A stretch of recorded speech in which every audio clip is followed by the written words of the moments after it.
Hello everyone. Oh god damn it, Chandler. I swear that every single time I start, you immediately start to say something. Do you get the vibe that whenever hard too? I was even looking. I know it's just so natural for you. There's a lull in our conversation. I look over like 3 seconds of silence. I'm like, yeah, that's how you know that I'm about to start it, because we all join in at the time that we all said, and then we're just sitting here yapping, and then I go, oh, okay, are we about ready to start, everyone? And then we go, yeah, then we talk for like 3 more minutes, and then whenever it's quiet, that's whenever we start. And that it also happens to be the exact time that Chandler just decides to make noises, right as I'm talking. I didn't even think of like a word. I just had a placeholder. Yeah, I was like, I don't think you even said anything there. You just like made a sound, which is fine. That's a funny way to start the episode. Hello, everyone. Welcome back. Not only is it cloudy inside of our movie, but it is cloudy outside. I woke up to a thunderstorm warning and a possible tornado warning, so that's fun. Oh, yeah. I'll be fine, though, because I don't think it's going to happen. Stuff. Yeah. My area is very hilly. Sorry, I forgot the word for hill for a second there. Yeah, so kind of like usual, we got Chandler, Skylar, Zach. We're missing my brother, Austin, and Cassie. Austin is on vacation. Cassie is MIA at the moment. There's a chance she might be joining, but we do not know where she's at. So hopefully she's okay. I have faith she is for the most part. Clyde with a chance of meatballs. Woo! Everyone was very not excited for this movie for some reason. No one wanted to. No, except for Chandler. Me and Chandler were like the only ones. Everyone else was like, Skylar was like hounding me the last week, being like, we can change the movie for next week, right? And I'm like, this kid, that sentence bothered me because Skylar's like gold standard for movie this year is a movie written and directed by these guys who wrote and directed this movie. So like, you'd think that you'd be like, oh, I might like it or something like that. But no, he just kept begging. This is also, I'm pretty sure, like the latest. You watched it last night before recording. That's like the latest I've ever seen you watch a movie before. It might have been probably because of your vacation, right? I'm assuming. Yeah. Okay, that makes sense. Because I was like, even if it's a movie you don't like, I'm pretty sure you still watch it like 5 days early or something like that. Yeah, I feel like you're pulling an Austin or me on this one. No. Yeah. You watched it like a day before, so like everything's still fresh. But it was like the latest by just a couple hours, and then halfway through, I was like, I'm gonna fall asleep. So and then I was falling asleep multiple points through the movie. So I was like, okay, I'm not really watching this anymore. And then I paused it and went to bed, and I woke up and finished it this morning. Oh my god! Yeah. So this really is the latest you've ever watched a movie. This is your fresh opinions. Yeah, I mean, in my defense, I woke up at. I'm just gonna make it all like our time. Oh yeah, because it's like a slight time zone change. But I had to wake up at 4, get to the airport at 6, fly, come back, and then I couldn't fall asleep. So I was just like putting stuff away the whole day and trying to catch up on some stuff. And then we had to get groceries because there was nothing in our fridge. So I was like, oh. And then Lily wanted to watch Cloudy too, and she wasn't ready until like, I don't even know, like 8:50 or something. And whenever we like started, and I was like zoning in and out, so I had to re-get through it all. Yeah. That's okay. And you, how early She liked it? Yeah, she loves me. Yeah, I'm sure. Yeah, I know it's like quirky and silly. I feel like it's right up your alley. I'm Skylar likes to do the thing where he hides his opinions until the very end. So I think it's going to be hard to grasp his opinions on it. But I'm falling asleep during the movie, bro. That doesn't mean shit, dude. For Skylar, that doesn't mean anything. He wouldn't fall asleep during a bad movie, right? Yeah, the movie was not the reason I was falling asleep. Yeah. It was because of flying and then being up really early. Yeah. Even if it was like an insanely boring movie to him, I'm certain that he would not be falling asleep through it. If anything, it would keep him up because he would not like it and it would make him angry or something along those lines. Yeah. Yeah. All right. This is before we started recording, I was like, there's a thing that I want to say, but I'm not sure if it's going to get cut or not because it's somewhat relevant to us. This Cloudy with a Chance of Meatballs is based on a book from 1978. called Cloudy with a Chance of Meatballs. Shocker.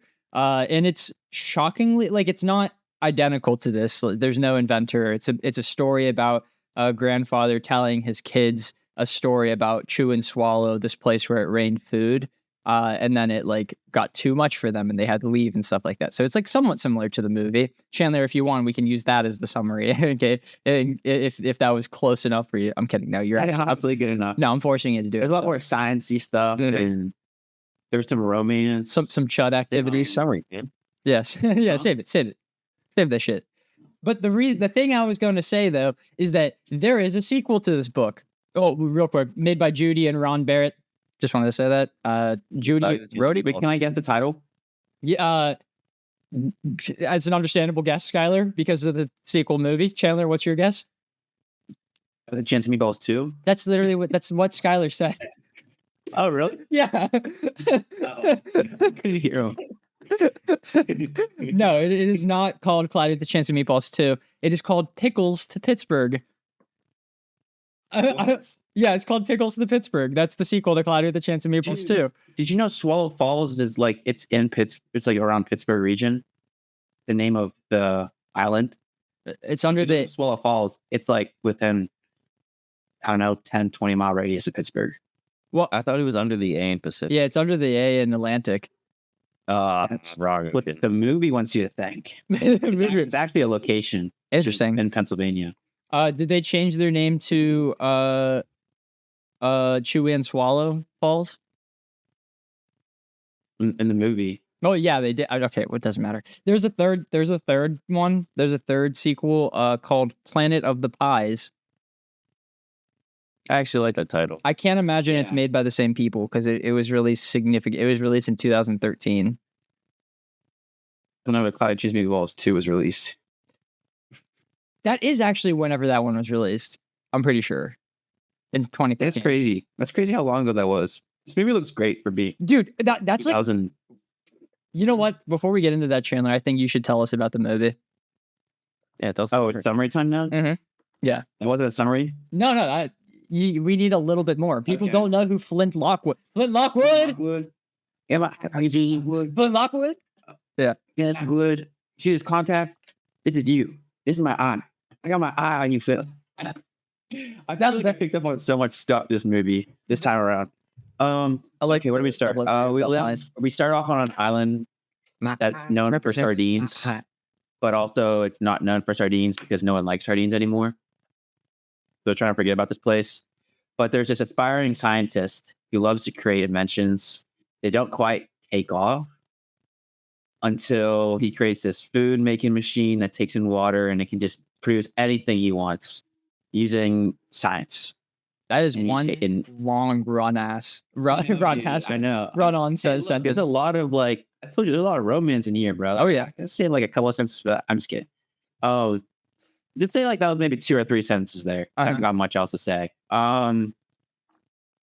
Things go awry. The whole town and then the world finds out about this machine. So they love Flint Lockwood and they want lots of food and stuff. So they kind of overuse the machine. It starts to go berserk and attack the world. So Flint Lockwood has to save the day and spray with non-stick or spray on shoes. What was the shoe thing called again? Spray on shoes. Spray on shoes. Yeah, he has to spray the machine with spray on shoes to save the day. And then he falls in love. Yeah. Well, along the way.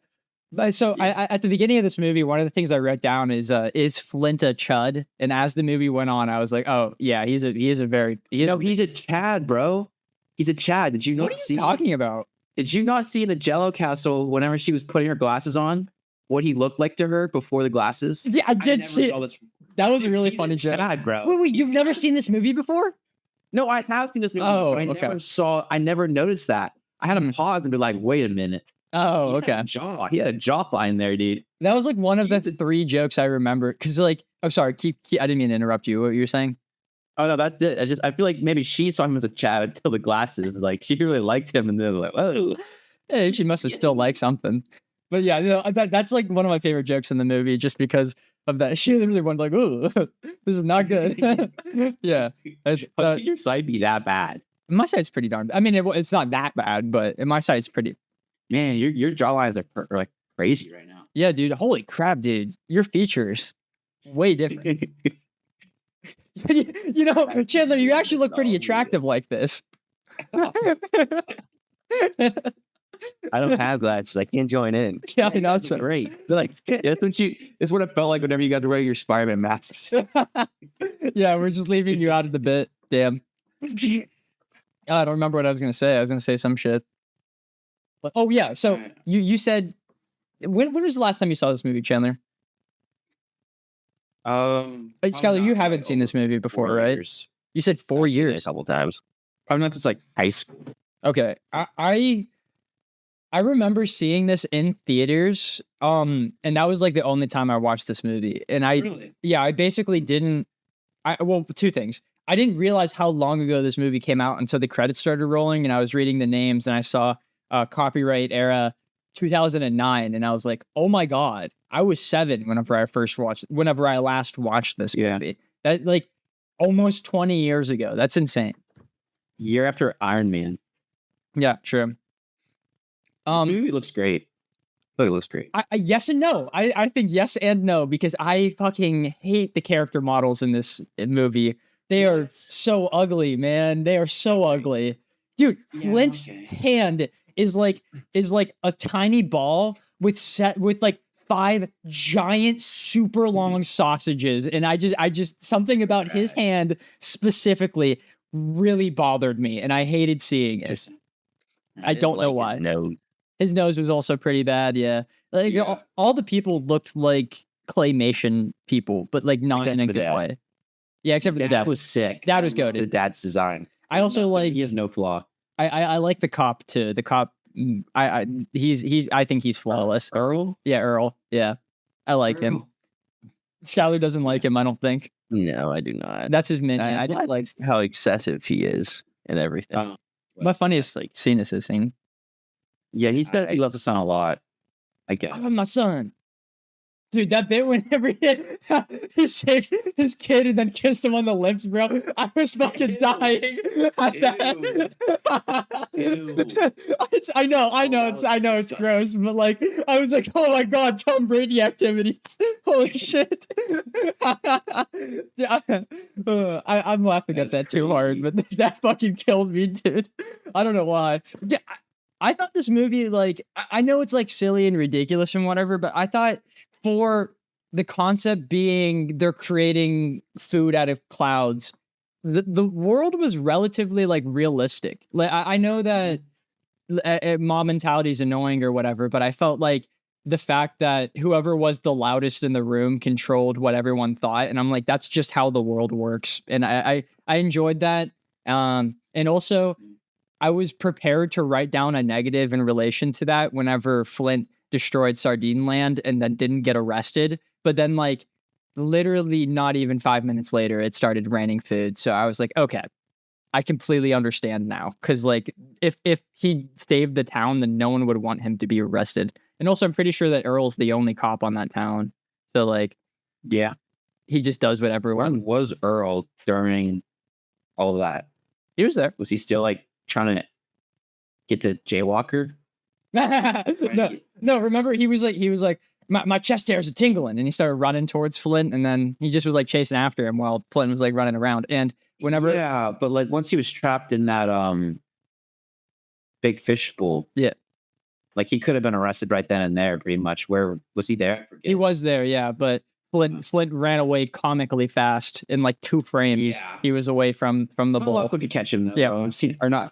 Dude, Earl would be on his ass, insane. Bro. Like that's all I'm saying. The guy was like, that meme exists for a reason. We're spending so much time on this character that Skylar like actually does not enjoy. So we can. You're right, but I have one more thing. Okay. That is the most athletic family I've ever seen in my life. Dude, the mom at the end, the mom's baseball bat smacking away. Yeah. Dude, the son is like this, running, holding himself up. He's strong. Skelly, I was thinking that exact same thing. I was like, that's a bit, but holy shit, he's strong for being able to hold himself up like that. Impressive stuff. Dead face, and he's like running too. So it's like a full body workout he got going on. Yeah. One other thing I love about that kid is that they clearly didn't have another model for him, because whenever he woke up in that one scene, he's just full on wearing his like big jacket, and I'm like, oh yeah, this is sick. I love this. I love how cheap this movie is in like a good way. Because like Chandler, you're right. It does look beautiful. Whenever it like locks in, it looks really, really, really good. Yeah. I there's one bit I wrote down, the shot of the Flismid the fur sucking in the clouds, that first shot of it where it's like I don't know how to describe it, but it looked like a Willy Wonka painting. It was so beautiful. I don't know how to describe it. And then every other time we saw it from that like far away shot where it actually was like taken in the clouds, I was like, this is good stuff. The only one I wasn't when the clouds were like rainbowy or whatever. Yeah. Dude, it's so good. that was like a wallpaper scene right there. Yeah. And then obviously the one at the end where he's like holding on to the fur and the lights are shining down on him, and it's like it's supposed to be like a wallpaper moment. I'm like, oh yeah, that looks good. I like to look at this shit. Makes me happy. Chandler, you got rid of 3 of my points there in one sentence. Yeah, because I was talking about the shot of the clouds, talking about his hands, and now I was talking about Earl. Wow. My bad. You zoomed through it. No, it's okay. But like whenever this movie movie in your head like last week. You are in my head, yeah. I mean, from how me and you have been talking about it, it seems like we might have enjoyed the movie slightly. Well, one of us maybe did not as much. But whenever, well, yeah, because you didn't want to like it. You knew you weren't going to like it from the start. No, I was open-minded into it. Coming from the guy who spent the last week begging me not to watch the movie. Yeah, but like, still could be good. I couldn't be remembering it wrong. It's I liked it. I think it's not like yes. Why didn't the animal invention go crazy? Which animal invention? The one where Steve can talk. That should have went like that's good. Yeah. Yeah, because that one didn't have any problems. It just kind of worked. Yeah, but maybe it allowed people to talk to animals and interact. That one. But maybe like Steve was like so annoying that they're like, yeah, we don't actually want to listen to animals. we don't want to understand. Maybe. So that's not what I was gonna say, but you know what? I like that one more than what I was gonna say, so we're just gonna run with that. I was gonna say sweet how at the end though it helped his father talk. Yeah, I did like that. Yeah, that was touching. It was very touching. I wish this is a very small and weird complaint, but I wish he said I love you at the same time it said I love you, because then it doesn't differentiate from whenever you're talking versus whenever you're thinking. So it should have talked at the same time that he talked, you know? That's a very small, very, very, very small complaint with that. But it was just something that I'd be like, oh, that would have made the scene a little bit more cool, I think, because then it showed that he was thinking and saying it. But it doesn't matter. My excuse for that is that at that point they already hated him, and it wasn't like that big of an invention to the town, because the town isn't gonna like profit from that. Yeah, exactly. They don't care. They don't have animals. Like, did we see any other animal other than the rat things there? So yeah, they don't give a shit. Food changes everything. That. Why would he create the monkey thing? No, the rat bird thing.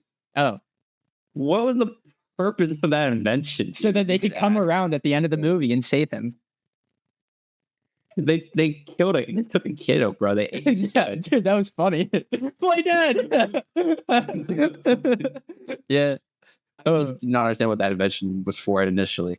I guess it was, yeah. I mean, technically, all of his inventions, except for the food one, were kind of pointless. Like, the food one was the only one that actually helped people. I still will say the talking to animals one is still helpful. Steve was huge. That specific down. How is it helpful? Like, it's cool. It's definitely super cool, but like, what does it do to benefit the world? Spoke for his father. Okay, yeah, that's fair. Well, yeah. It helps people who are not in tune with their emotions. It can like open up like people, animal communication over in different lands, but which helps gain like more scientific understanding of animals. It's more of like not like a fixed world hunger type deal, but it's like a huge scientific breakthrough. I completely understand that point of view, but I don't think it's that big because it's not like we're getting that much more information that we didn't already have. It's not like Steve was talking. He just was like barely like saying words. So I don't think it would have done that much, especially since monkeys are like monkeys and dolphins are like the closest thing to being intelligent. So we just got to strap that on a dolphin and see if it talks. He also made a flying car. That's impressive. Yeah, I'll give you that. Pretty cool. And also, you know what? Well, I don't know why he didn't lock in on that. You know, he was right there. Yeah, I don't know. That was clearly the best one because it fixed their food problem. And he just completely changed the world of travel forever. World of travel will definitely give you that. I don't see how it fixed the food problem, though. As like, they could travel to get different food because they all have personalized things. They wouldn't be stuck eating sardines. I somewhat agree with that. I think he would be taken off the island and like work somewhere else then for materials and so we're talking about the intricacies of this way too much. I think that's exactly what this podcast is for. Yeah, that's true. Yeah. That's true.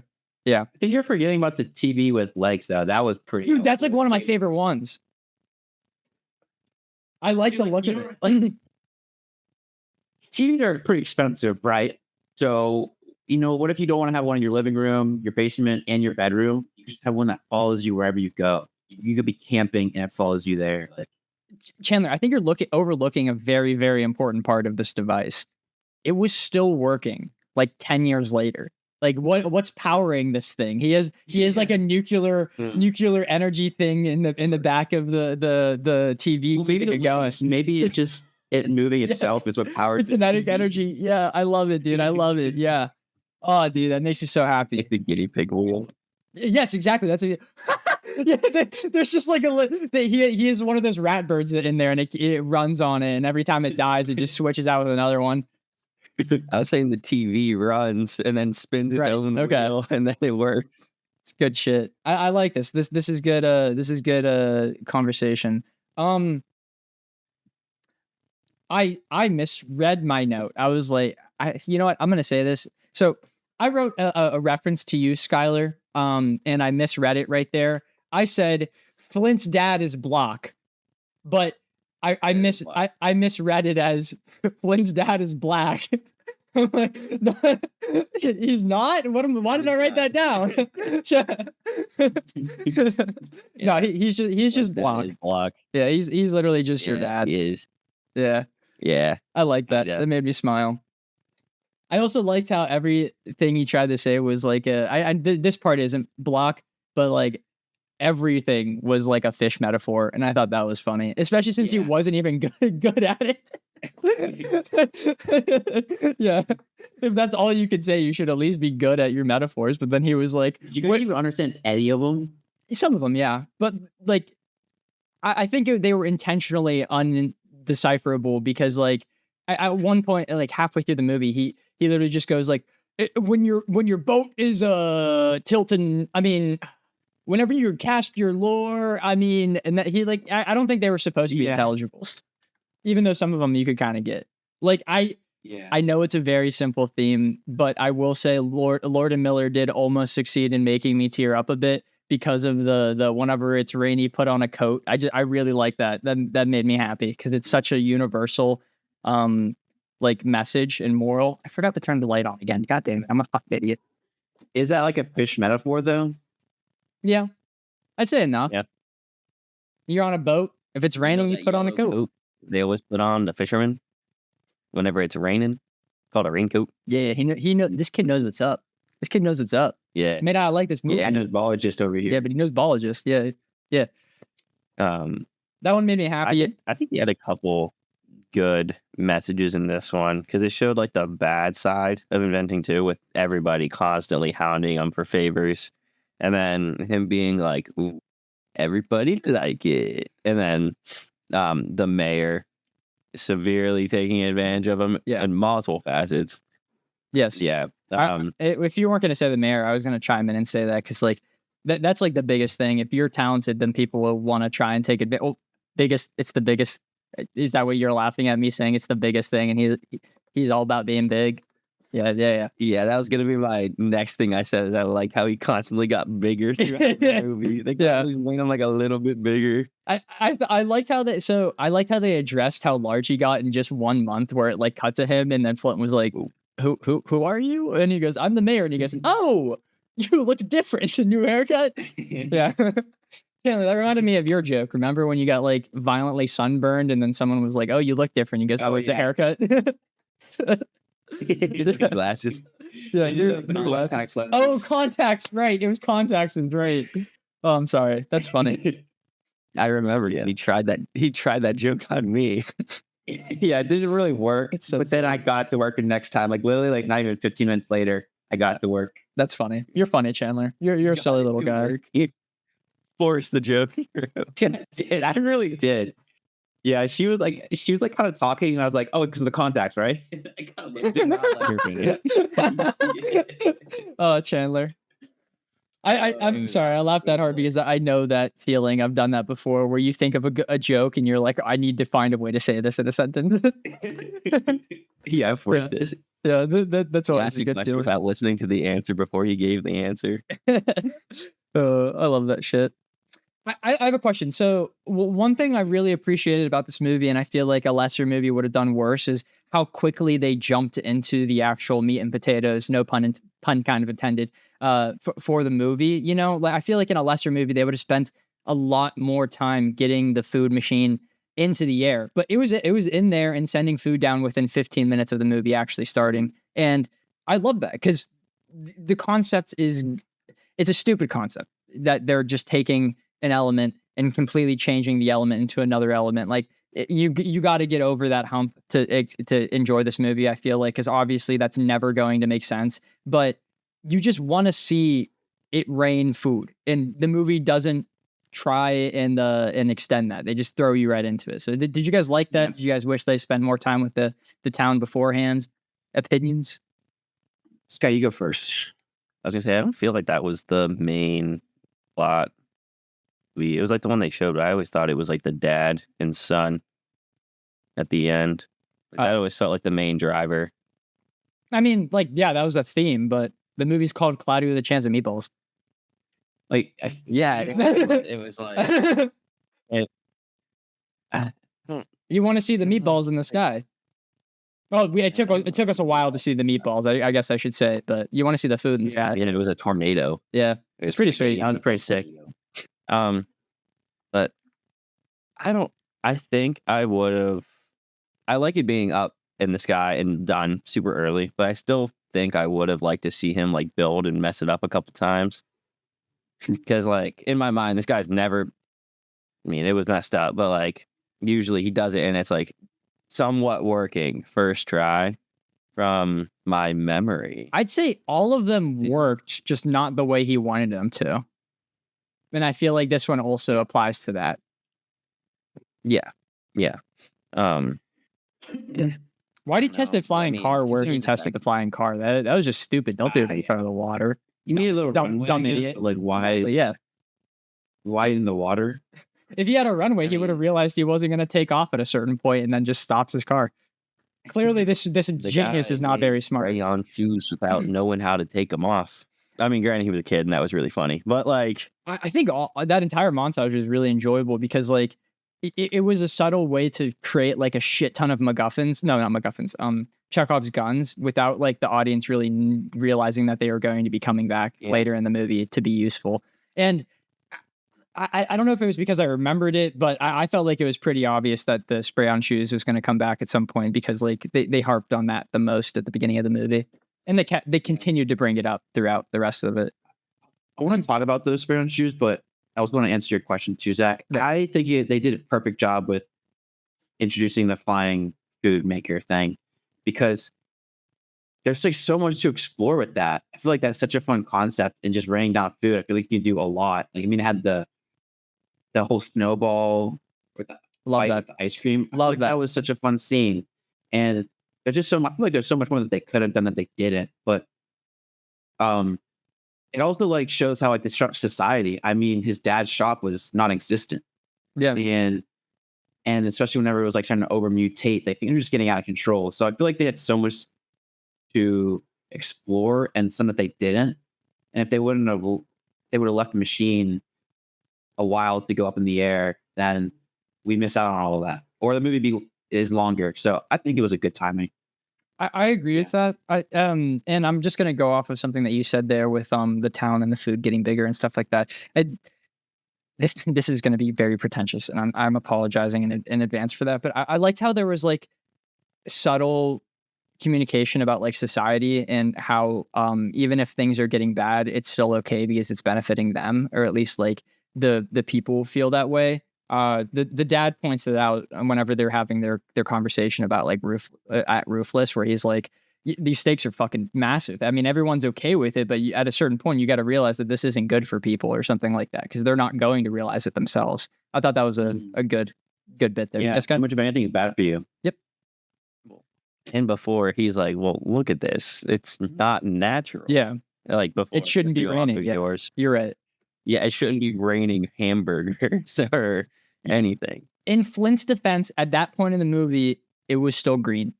I think even though it's unnatural, I think it would have been fine if he didn't overdo it. Yeah, I blame the mayor. Oh, it's 100% the mayor's fault. Yeah, but like, I mean, the whole mountain of food, I feel like is a good representation too of them just like procrastinating and pushing off all their issues. Oh, that's another one. That was a great build-up moment where it was representation of the theme, and then also the way he described it from the very start. Out of sight, out of mind. It makes you be like, oh, that's coming back. You know? Yeah, it's kind of hard to miss that. Yeah. I can't believe Flint made a glorified dump truck. Yeah. Way more fun, though. Are those kids dead? I think so. Those kids are dead, right?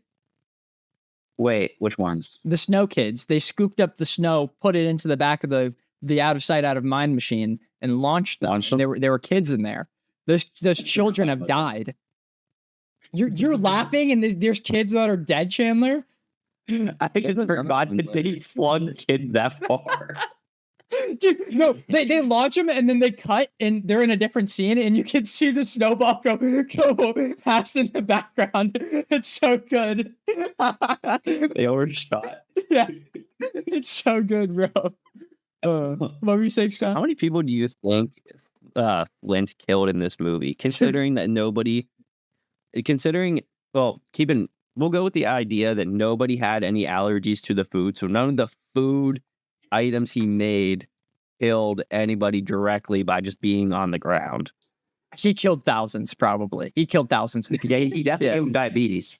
Well, I mean, at the end of this movie, I'd argue to say there's a chance that millions died because of all of the different food-related things that happened to specifically the national monuments first. I thought that was so funny whenever he said they're going down a really weird path, hitting only the natural monuments first and then going after everything else. I was like, oh, that's a really great touch, because most movies show that all the popular places on Earth are getting hit with no explanation for it. And this still didn't have an explanation, but it made a joke about it. And I was like, all right, you might have made that okay this time. Might have. Made me giggle. Skyler, Family Guy. God. Sorry. Family Guy. Family Guy. There's 2 Family Guy references in this movie, and I'm disappointed you didn't get one of them. I'm trying to remember. Who is Sam's voice actress? Think back to your favorite TV. Yeah, it's Meg. Yeah, she's Mila Kunis. Okay. Yeah, I did not click that at first, but then the second you said it, yeah. Yeah. I the second she started talking, I paused the movie and I was like, this movie's fucking ruined. Like, I can't not hear Meg's voice whenever Sam speaks, and it sucks. The other Family Guy reference is that the AI robot that is the Flismibdefer is just like a gag character that appears every once in a while. Like, you know, like, I don't know, just some civilian walks off the street and they like say a stupid, goofy line in a deep voice. That's the AI guy that says cheeseburger. You know?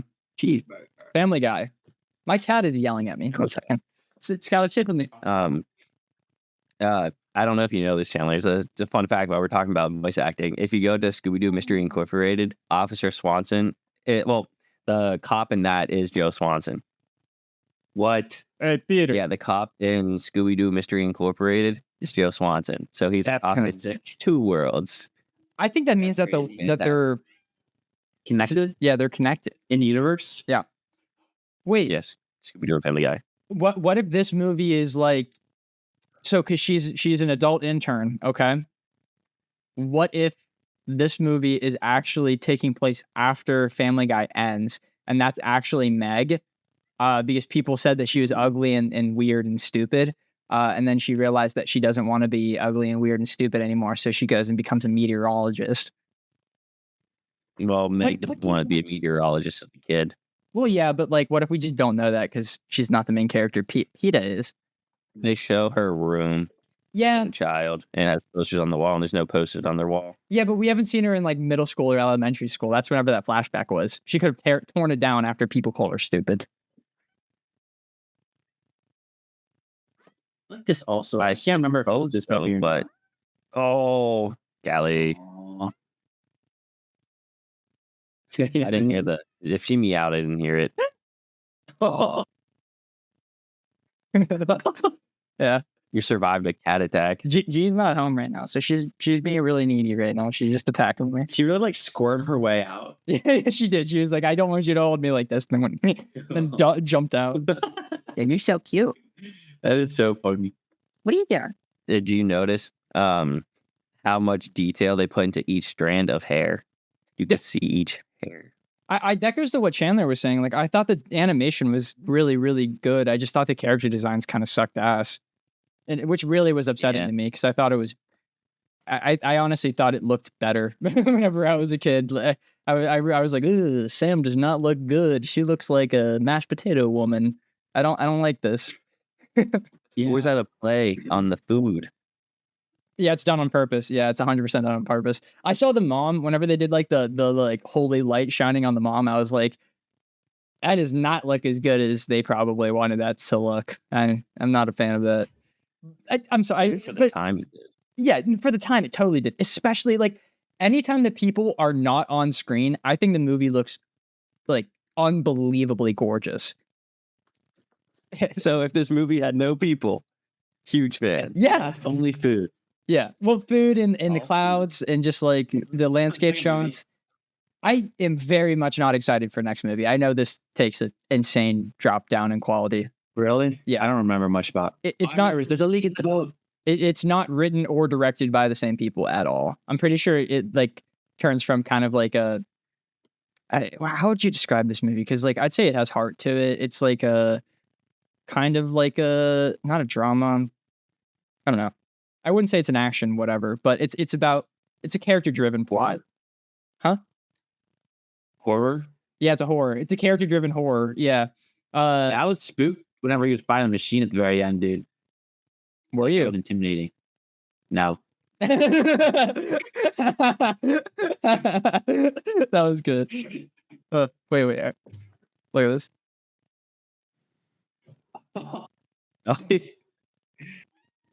That's awesome. Oh. She probably has as many hairs as the dad. She's like, "What are you doing?" Dude, she's so cute. I know, dude. Absolute goat. The way she just stares at the camera too. I know. She was like, "What are you doing?" I don't like it.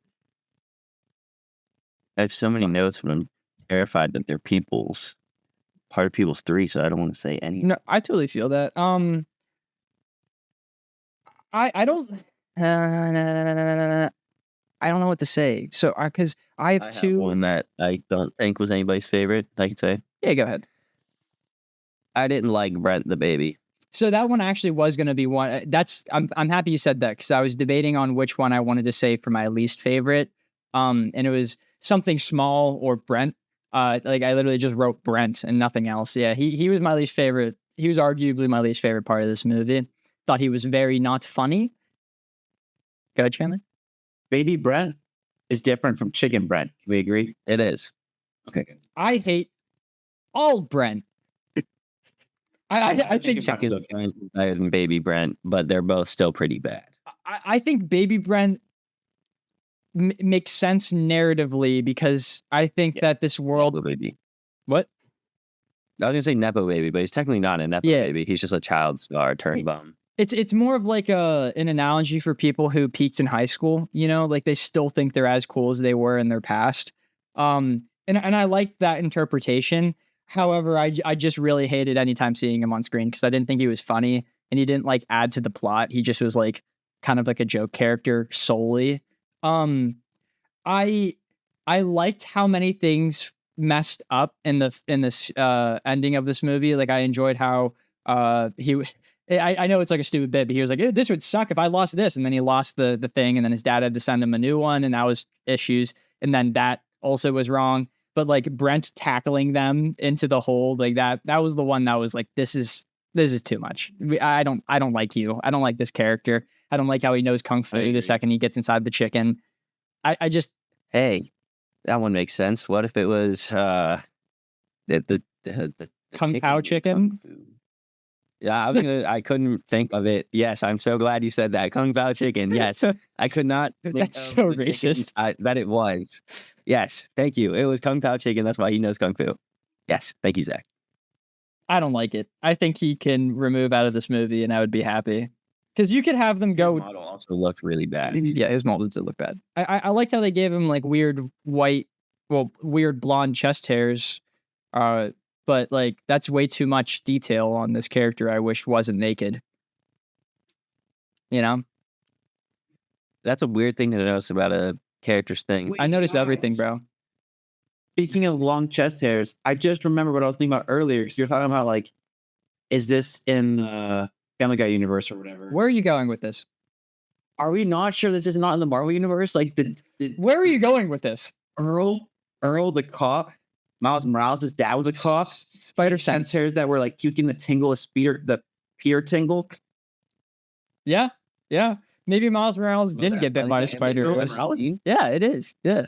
That's why he's so strong. That's why he's so strong. Look at his stick. Oh my golly. That's so good, And bro. you're actually correct. You were here like, where is this going, guys? I loved it, Chandler. I loved it. It went perfectly. Skylar, I can't believe you didn't notice the family. I'm actually so disappointed in you on another level.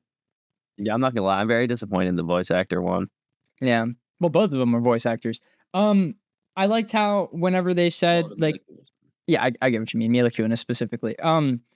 At the beginning of this movie, when instead of saying like directed by or written by or whatever, it just said a film by a lot of people, and I enjoyed that. I love Lord and Miller officially after watching this. Like, I don't think this is as good as Lego Movie or Project Hail Mary, but I genuinely don't think they can make a bad product because it's just so solid. And then they seem very humble. Like, I think the film by a lot of people obviously is a joke, but it probably comes from an aspect of them being like, oh, I don't want to put our names at the beginning of this whenever we're not like the people who animated it or something like that. And I like to look at. I know I said I don't like to wait for post credit scenes, but it's not because I don't like the credits. It's because I just don't care to specifically wait for something I know is not going to have any payoff. But after this movie ended, I was just watching the credits, and I'm sorry, I can't remember what category it was in, but I think that adds to it. There was just this insanely long list of people, and some randomly in the middle was Phil Lord, and I was like, man. That's crazy. The director and writer of this movie didn't put his name at the top of the list. He just put it somewhere random in the middle of it that no one would even notice that he worked on this. That's so awesome. I love that. Wow. I like the credits of this movie too. They were like seven. What a humble lad. I know, right? The mid credits, like the ones between the end of the movie and like the white text on black. I don't think it was white text on black in this one, actually, now that I think about it. But you get what I mean. That the animated credits was like 8 minutes long, and I actually kind of liked it. It was like really well animated, I thought. I don't know if either of you guys watched it. Yeah. Oh, I know you're talking about. Yeah. I did not. It was like, wait, you didn't like it or you didn't watch it? I just didn't watch it. No, I kind of skipped the end because I was like, is there an end credit scene? No. That's a good. Dude, I also had that thought. I was like, well, there is a sequel. So I guess Yeah, it, exactly. I don't think it'd be such a bad idea because I think I remember how it goes in the second movie. Like if they saw a machine didn't actually explode or something or yada. I'm not. I hate the concept of Cloudy with the Chance of Meatballs too. I remember as a kid, I didn't remember how young I was, but I guess I was 11. This had to have been the first time I ever had this thought in my life. But I remember watching it and being like, I didn't watch the movie. I've never seen Cloudy with the Chance of Meatballs 2, but I remember seeing the trailer for it and being like, I didn't need that. I don't want that. And I just didn't go see it. I think that was You've never seen it? no, I've never seen it. No. I'm not gonna lie. I've seen like a handful of clips from it, and every single time I'm like, that looks so bad. Well, did you get my reference earlier when I said there's a leak in the boat? Yeah, I've seen that stupid clip. It looks really bad. Oh, that's cool. There's a leak in the boat. Yeah, I got it. Yeah. Just forgot to laugh. I get you. Oh yeah, forgot. So, who was everybody's least favorite character? Obviously, Zach said his. And then who was everybody's favorite character? And then the funniest character. Is it Eric? Wait, no, we just said his name because of the E. What's his name? Earl. My guy. Chandler? Is that your favorite? Oh yeah, big time. Yeah, love that motherfucker. What Lockwood? Yeah. Yeah, the dad's goated. Dad? I like Your favorite? Yeah. I think it's my favorite. Who's your least? The mayor. I think the mayor's way more unlikable than Brent. Yeah, but his unlikable makes sense. He's supposed to be on. He's the villain. Yeah, but like Brent's just like stupid. So he like in my eyes, he kind of redeemed himself at the end. But like that's why I don't. Okay, this is gonna be something that we're just gonna have to agree to disagree on because I think that I like the mayor for the reasons that you dislike the mayor, and I dislike Brent for the reasons that you like Brent. So this is just how it is. Yeah, it's just not possible. I'm cool. Yeah, I'm cool. I need to like argue it. Oh, I don't want to argue it. I don't care about these characters. Yeah, okay, we're on the same boat. We're actually in the same boat. I like the movie, but I didn't like hate Brent, and I didn't like the mayor enough to talk about it more. Yeah, exactly. Yeah, Exactly. all right, Skylar. You're us though. What? Yeah, who's your funniest character? Oh, I forgot we had to pick that. Probably Earl still. Yeah, I think I figured there's both. Earl. Yeah. Or if I don't want to have like repetitiveness and I have to pick a favorite character that isn't my funniest character, I would probably go with the dad, just because I thought he was the best written character. Earl for all three categories. I would like Earl for Least favorite, and funniest. yeah. He's my least favorite because he wasn't in the movie more. I needed more Earl. All right, Skylar, let's hear. Like, what's his leg routine though? I need to know. I know, right, man? Dude, that guy, like, his hop at the end of the movie was fucking crazy, dude. Because he jumped, he was still on the pavement. He wasn't even on the docks. He jumped from the pavement into the water. That's so impressive. I was being more specific, like whenever he was clenching his cheeks. Oh, yeah, that's more important. I forgot about that. He went from clenching his cheeks to doing like a triple front flip, perfect landing, arms wide to stop. He's the most athletic person Maybe I've ever seen. Like, Yeah, that's spider genetics in him. Just no. or the Prowler. No, we were talking about Jello. Sorry. I'm. Oh no, Skylar, you have to answer your thing, and then I'll say what I was going to say. You have to tell us your favorite, least favorite, and funniest characters before we do our normal top three. Least favorite Brent, favorite dad, Goat. obviously, and then funniest. Steve. No. Skylar did not like Steve. Not Steve. I did not like Steve. Gummy bears. That did not work. It both worked exactly how I think it would work in real life, and I hated it. It should have been different, but like it's not, and I understand why it's not. I don't really get what you mean with that, but I'm gonna let you think about this and come up with your funniest character. I was gonna say he had a couple. Who? He had a couple funny ones. Flint Lockwood, Lockwood. the inventor. Mr. Inventor. Mr. Inventor. Dialing. Hanging up. That guy's a chud. He's a chud. Yeah, he's a full-on chud. Majority of the people in this story are chuds. Coffee break.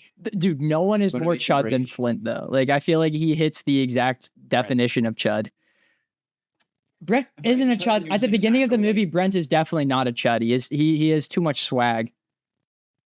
He does not like that swag. Yeah, I know. But the town thinks he has swag though. Swag is not how you feel; it's how people feel about you.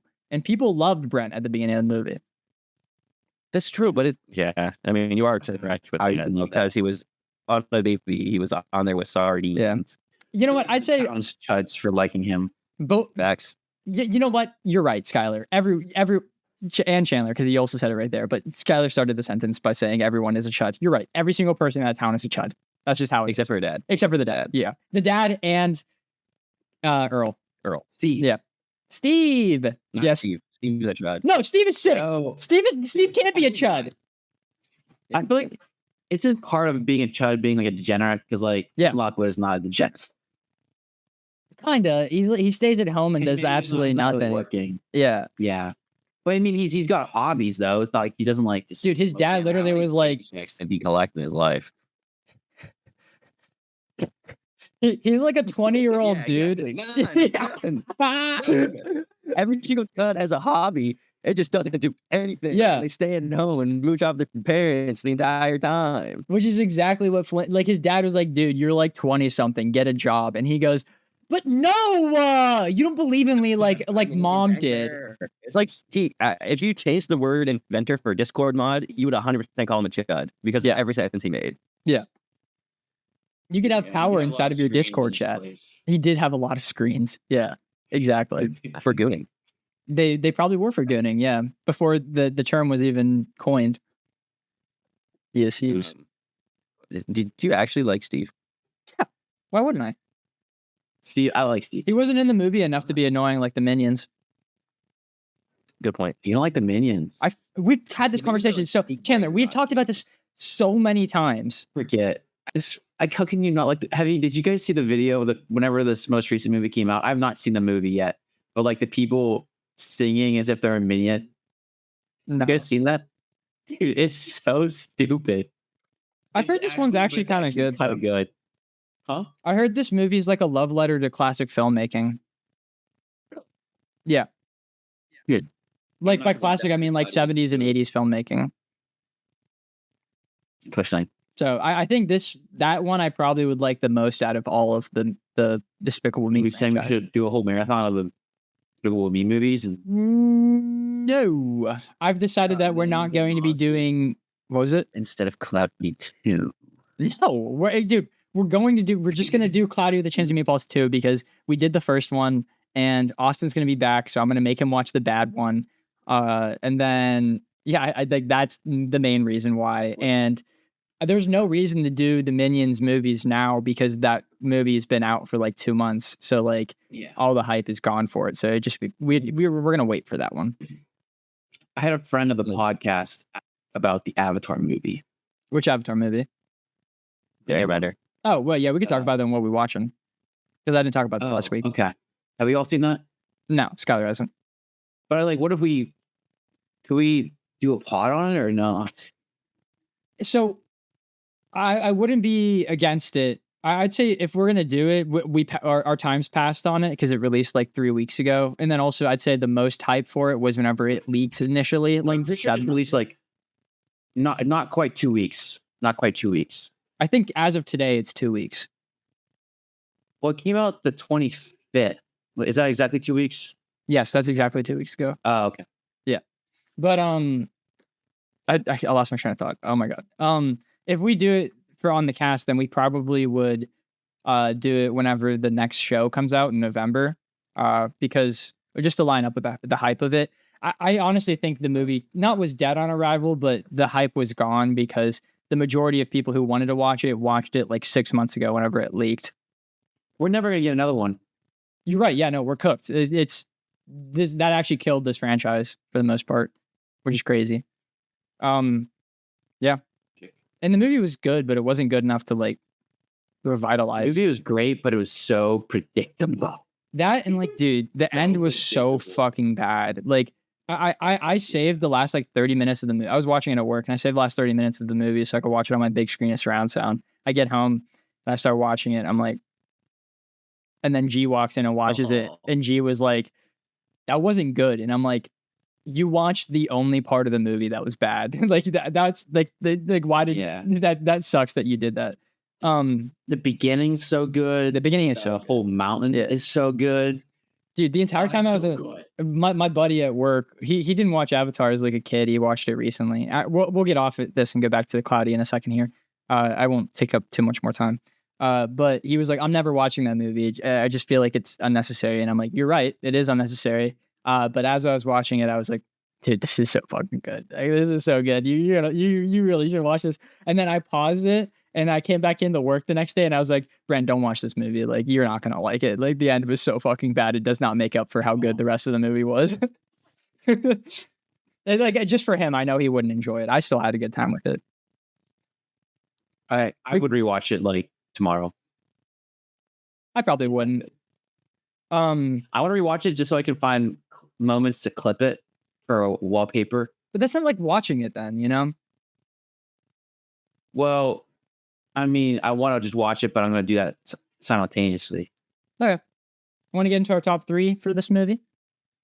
Yeah. Yeah, dude, real quick though, I want to talk about his spray on shoes. I feel like I don't have really any complaints with this movie except for that.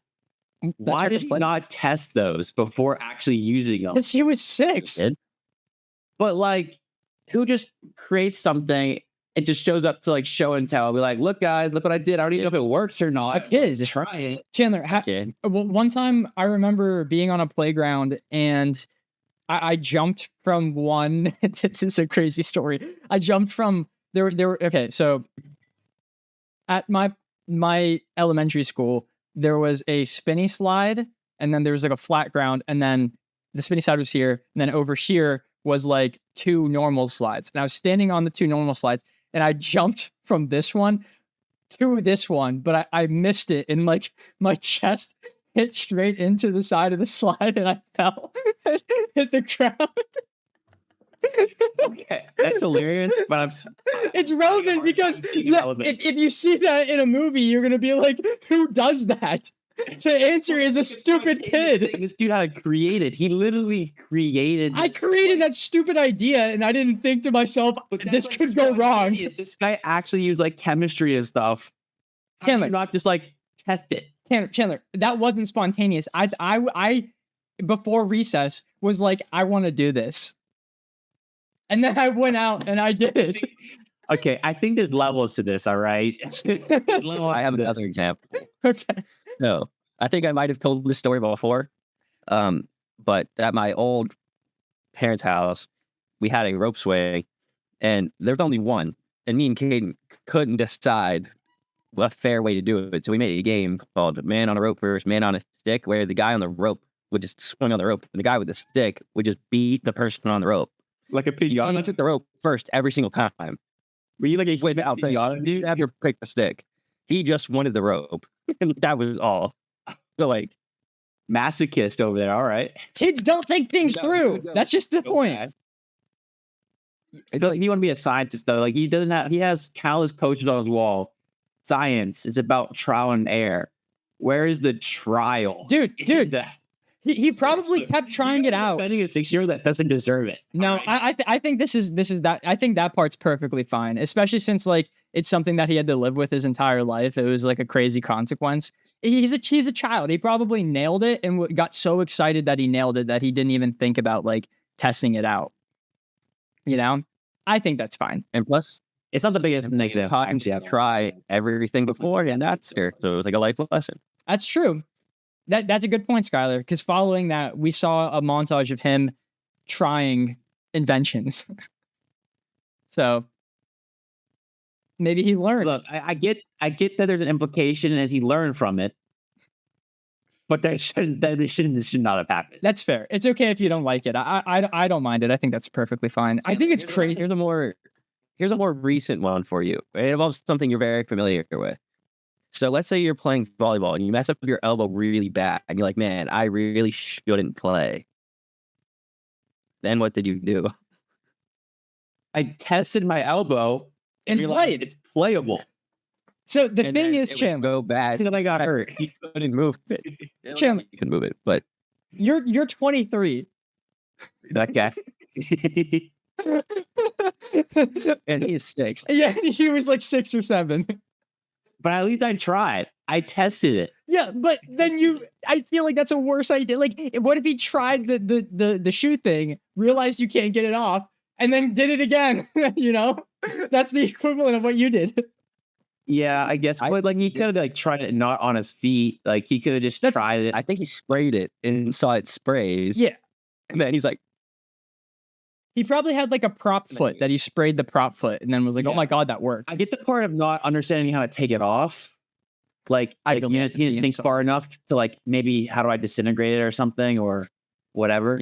But the whole thing of like putting it on his feet and not realizing you can't take it off. I feel like maybe you could test that somewhere else, be like spray something, be like, okay, now how do I, what happens to it now? Does it go away? Does it stay like this forever? I feel like that's something that he could have done before putting it on his feet permanently. okay, I completely agree with you. If this is not a kid who's probably in prison. Again, you're defending a kid, bro. The next step. Kids. Majority of kids can't do that. You are correct. Majority of adults cannot do that. You are correct. But the like trial and error consequences thing, I don't think would ever really apply to a kid because they just kind of do it and then they see what happens. And he did it, and then he saw what happened. That's like everything I thought you would have a problem with in the movie. It was not that. It's because like I'm drawing at straws here, dude. Like I don't have anything to dislike, but like I'm honestly playing devil's advocate more than anything. Like it's not that big. It's not the end of the world to me. You're still talking about this? God damn. A 6-year-old didn't try it. I'm just like being stubborn to be stubborn. Like, yeah, I'm pretty stubborn about Brent. Like I think that character, I think along with a lot of opinions I have about bad characters, if you just killed him, it would be a much better movie.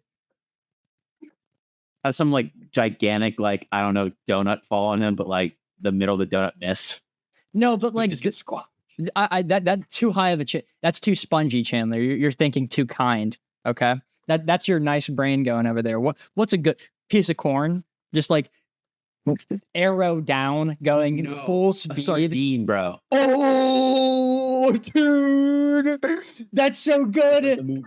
That's absolute cinema right there. That's so good. That's so good. Oh my God, Chandler. See, that's why I have you on the podcast. That's why you're here. Love that. No. If we had more people, I would say so. And if Skylar agreed, then I would say so. If you had a problem with a 6-year-old not fully testing their thing, but you're completely fine with him breaking every law of physics after pretty much the entire movie. Yep. That's so fair. He literally changed in molecular buildups. I also liked, I kind of forgot that they did live food in this movie. I thought that was mainly the next movie kind of deal. I thought that it was fun that they went that far because we're already at the point in which we're changing elements into completely other elements in specific American cheese shapes. I think it's perfectly understandable that you can say that they're alive now. Yeah. If you're going that far. Like they're just evolving and mutating far enough. Yeah, exactly. Like my disbelief is already so far. It doesn't make sense. No, you agree. Both of you guys are on this too much. Well, like I'm like still kind of stunned that was the one thing you chose. But I mean, it's fair. It's fair. Oh, so you agree with me? Yep, he agrees. But like saying a scientist doesn't test this thing is dumb. I agree. She goes, it's dumb. That's funny. Word for word, yeah. On shoes. All right, Skylar. Tell us your top 3.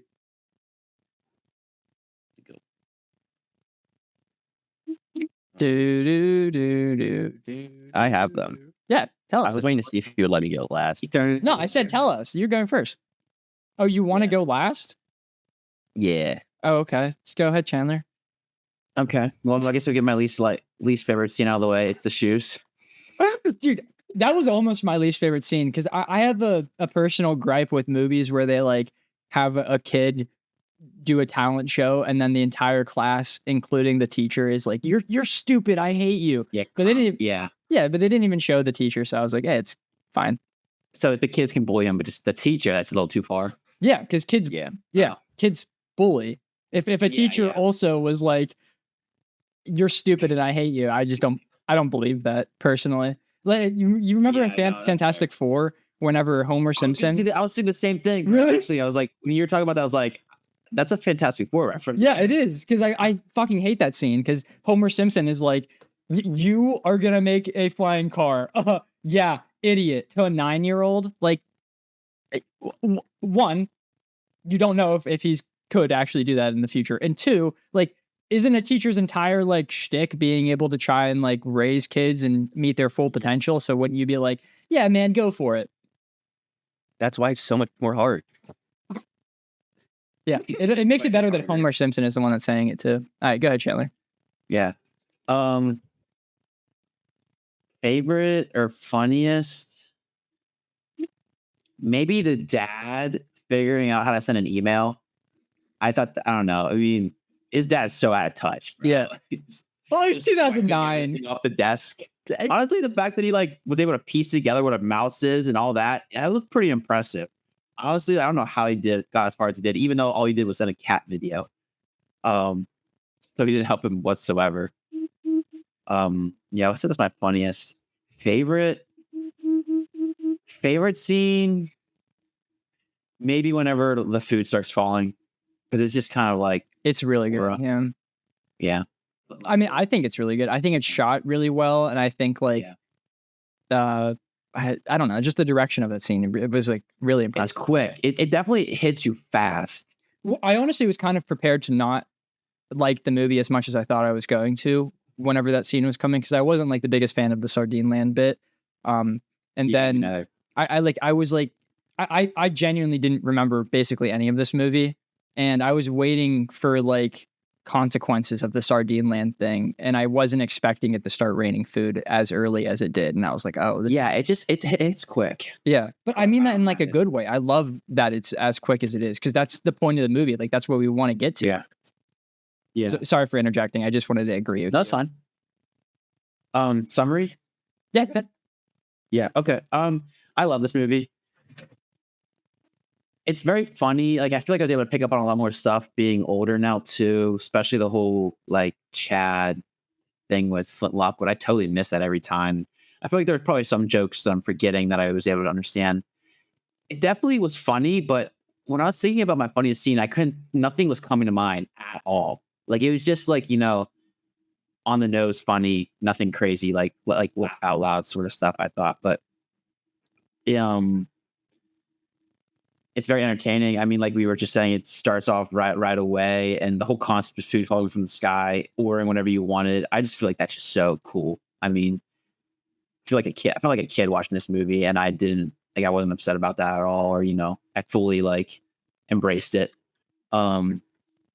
I wish we could have that. Like, if I could have free steak the size of this, dude, every day. Holy, Dude, you're just like them, man. You're like, oh, there's no problem with this. You're just like the people of the town. No just like click on a little bit. Oh, it's in the green. We're good, guys. I'll take it. Vegas style all you keep buffet. Yeah, I mean, I don't know. I thought his inventions were fun. I did like Steve. I thought he was a good comedic relief. Sorry, Sky. The whole like romance thing between Lockwood and Sam, it definitely was cringy. It was really cringy at moments, but it was sweet, bittersweet at the end. I love Dad. Oh my gosh, he's just such a G. I just love how his eyebrows cover his eyes, and he's just super intimidating whenever he raises them. Like, I think he only saw his mouth once too. I can't even remember why. It's like when he was stunned, because otherwise his mustache covers his mouth too. But one time it like raised for some reason. Forget why, but yeah, it's a really fun movie overall. I would definitely recommend, and I think I'm gonna give it like, I was torn between an 8 and a 9, so I'm just gonna meet in the middle, 8.5. 1 for 1. Let's go. Yeah, nothing to really dislike about it, by the way. It's not a 10. It's just not peak. Yeah, but I can't think of really much to dislike. No, I get what you mean, because I'm literally in the exact same boat. I'll get to it in my summary. I'll hit my 3 first. So since Skylar stole my least favorite scene, I'll go with my other least favorite, which was the narration at the beginning of this movie. Because hey, you guys know me. I have a gripe with narration. I think it needs to be justified.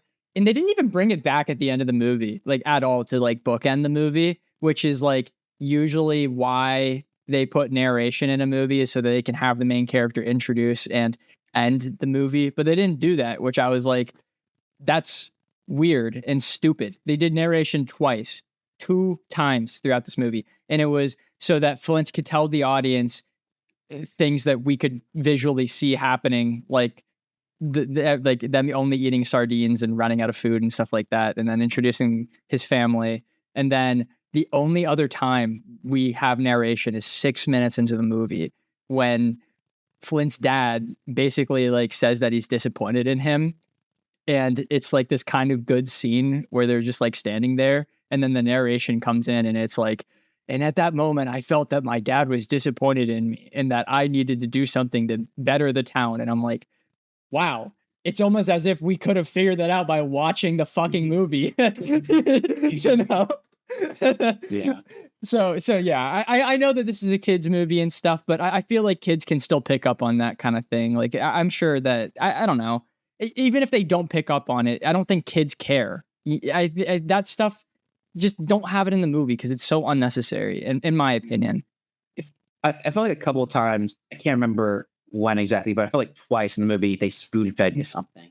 Yeah, they do that sometimes. That's another thing I was going to say. I'm really happy that you said that, actually, Chandler, because I forgot to write that down.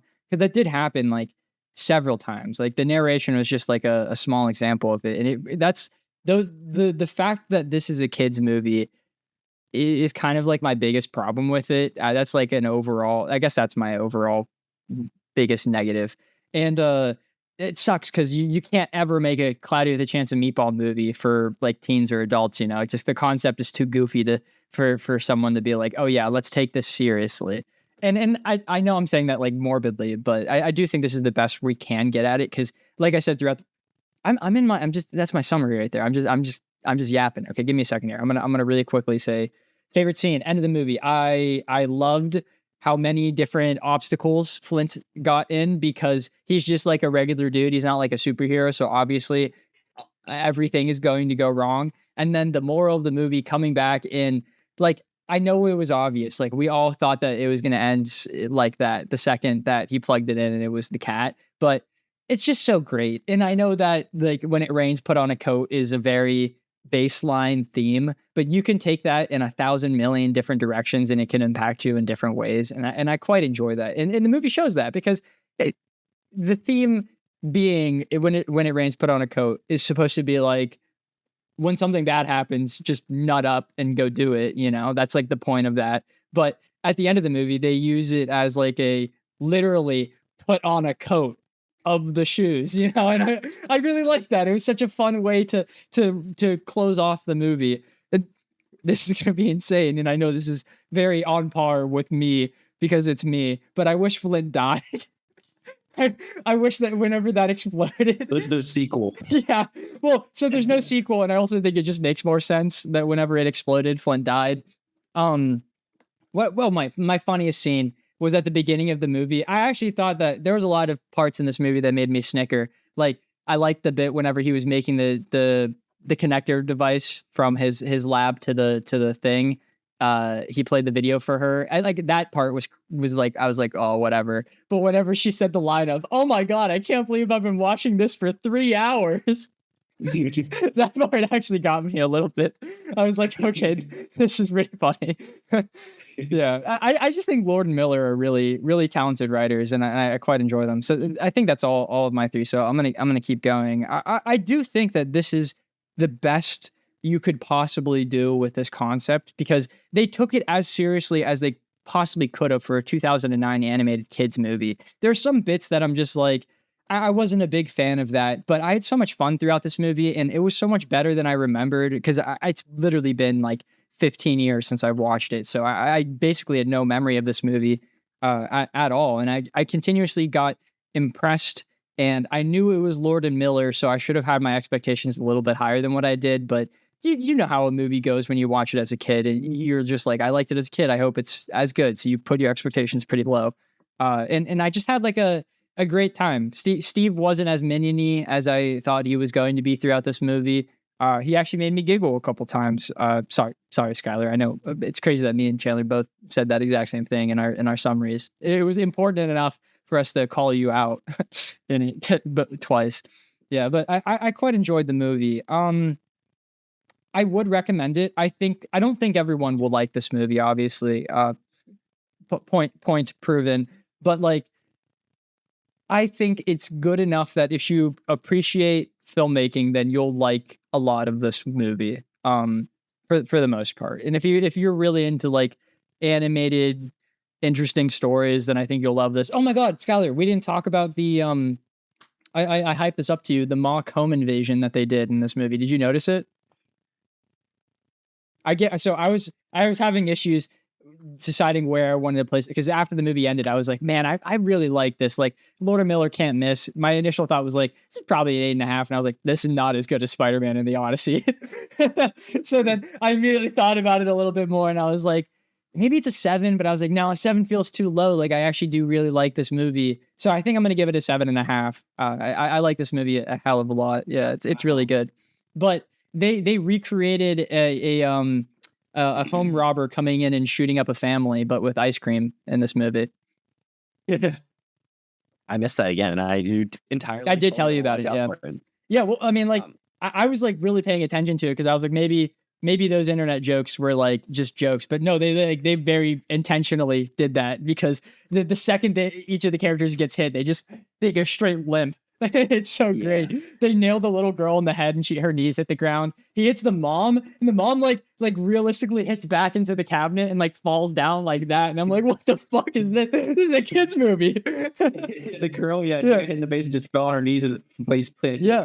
It was so good. And they purposely, like, the second Flint walked into the front door, they cut to like a shaky cam of it over his shoulder, like it was like a real thing. I was like, this is too good. This, like, what is this? Sorry, we forgot to talk about that, and I needed to make sure that we did a little bit here. All right, Skylar, bring us home. Real quick, Sky. Real quick, sorry. Why didn't we talk? We didn't talk about the scooter and the mayor. How is he driving that thing? We're getting there. Oh, Ashley, you have that's an aspect of your thing. I didn't even think about that. No, it's not, but I can bring it up. Yep. I'm surprised you gave this as high of a rating as you gave Odyssey. No, Odyssey's an 8. I thought did you retroactively? I think you retroactively, yeah. Yeah. I'd be more willing to watch this again than Odyssey. I honestly have more problems with Odyssey than I have with this movie.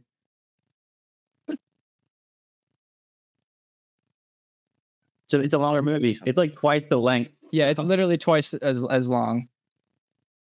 It also has significantly more than half of the Brent.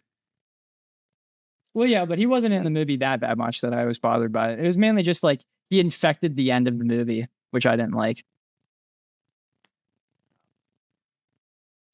I start off with my favorite. I just like the dad. I just put the dad. Because he's your dad. He's awesome. Yeah, he's awesome. Fantastic. Yeah. As it's been talked out, he is very similar to my dad. It's fantastic. They do it pretty well. Of like a blue collar dad who owns a shop. They do it pretty well, especially with the like getting your like family involved and doing all of that, and then like wearing the stuff, going out. Yeah, it's pretty spot on.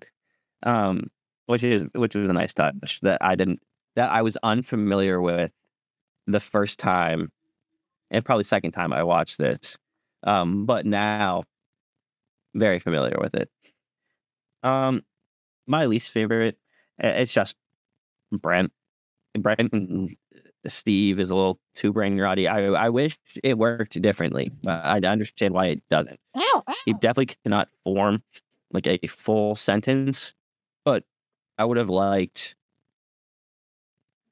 more than one word like 8 times in a row before he changes to like the next thing he sees.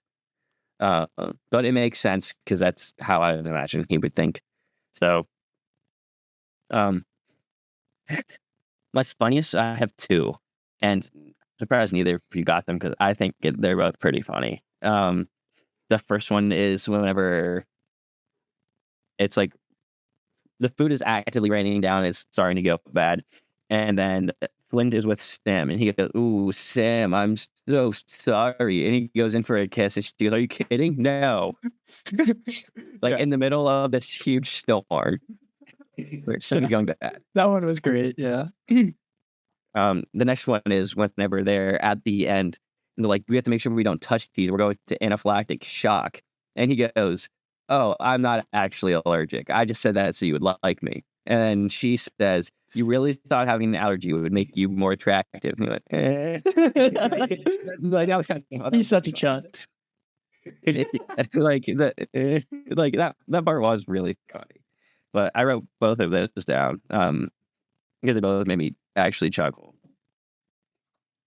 All right, so I understand that this is like actually like a good movie, and it's like shot really well, and for the time, it's really good. It doesn't, the character models don't hold up, but that's like most it. It doesn't really hold up, and it's a very unique and original idea. Like, who would think of making a machine that creates food that falls from the sky? And I'm sensing a butt. I'm sensing a butt is on his way. Yeah, this is not my type of movie. You know, it's like I don't want to rewatch this again. Like, really ever. As you can tell, I asked Zach multiple times to not watch this because I just don't care for the movie. As a kid, I thought it was good, but like that was it, and it was so easy to impress me as a kid. So that's why I was like kind of shocked. Usually, if I liked the movie as a kid, I watched it like 100 times, and it was like the only thing that existed. And I didn't want to rewatch this one that much. So that says like much. Like, it's not higher than a 7 in my mind. I don't think it can be. It was funny. It wasn't that funny. It was very kid like with a ton of stuff. I thought Earl was like hilarious as a kid, and I thought he was like all right in this movie. Sorry, both of you. But like, it's just not for me. It's just not my thing. I really like their other stuff because I love Project Hail Mary. Yeah, but this did not hit for me. It was kind of exactly how I thought it was gonna be. It was not a rough watch, but I definitely was not like looking forward to it, and it didn't hold my entertainment the whole way through. The second time, the first time was not its fault. I was actually just very tired. I would still recommend it. I do think what Zach said is true. If you're a huge fan of animation and filmmaking, you're probably gonna like it, as long as you can get past the fact that the 6-year-old didn't test to make sure his shoes can come off. Massive plot point. Yeah, huge. Yeah, but it's still above average. So I give it a 6, and I felt like that was all the more I could give it. I was really bouncing between like a 4.5 to 6 because of my enjoyability, but She'd bite me. it was still funny. Yeah, but with that, Chandler, you still have time to Mediak it to a 10. If you want to. No. There's better tens out there. Then the Mediak average for this one is a 7.3 repeating, so 7.5. I like that. Maybe Yeah, it's because that's it's my actually score. What? What is that? This just fell out of my desk. Oh, Ooh, it's probably fine. it's just one. Like, everything is crashing down. It's Chandler, Oh, yeah. but yeah. No. I'm shaking your desk through my camera right now. He's pissed at you. You're gonna like this OK Kids movie more.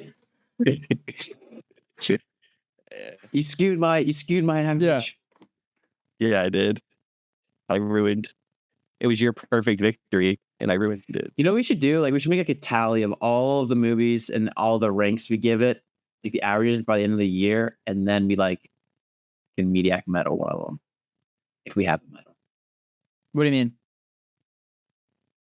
Like, he would say that come December, I'm like, you know what? Of all the movies we reviewed, this one should have been a 10, and I just make it a 10.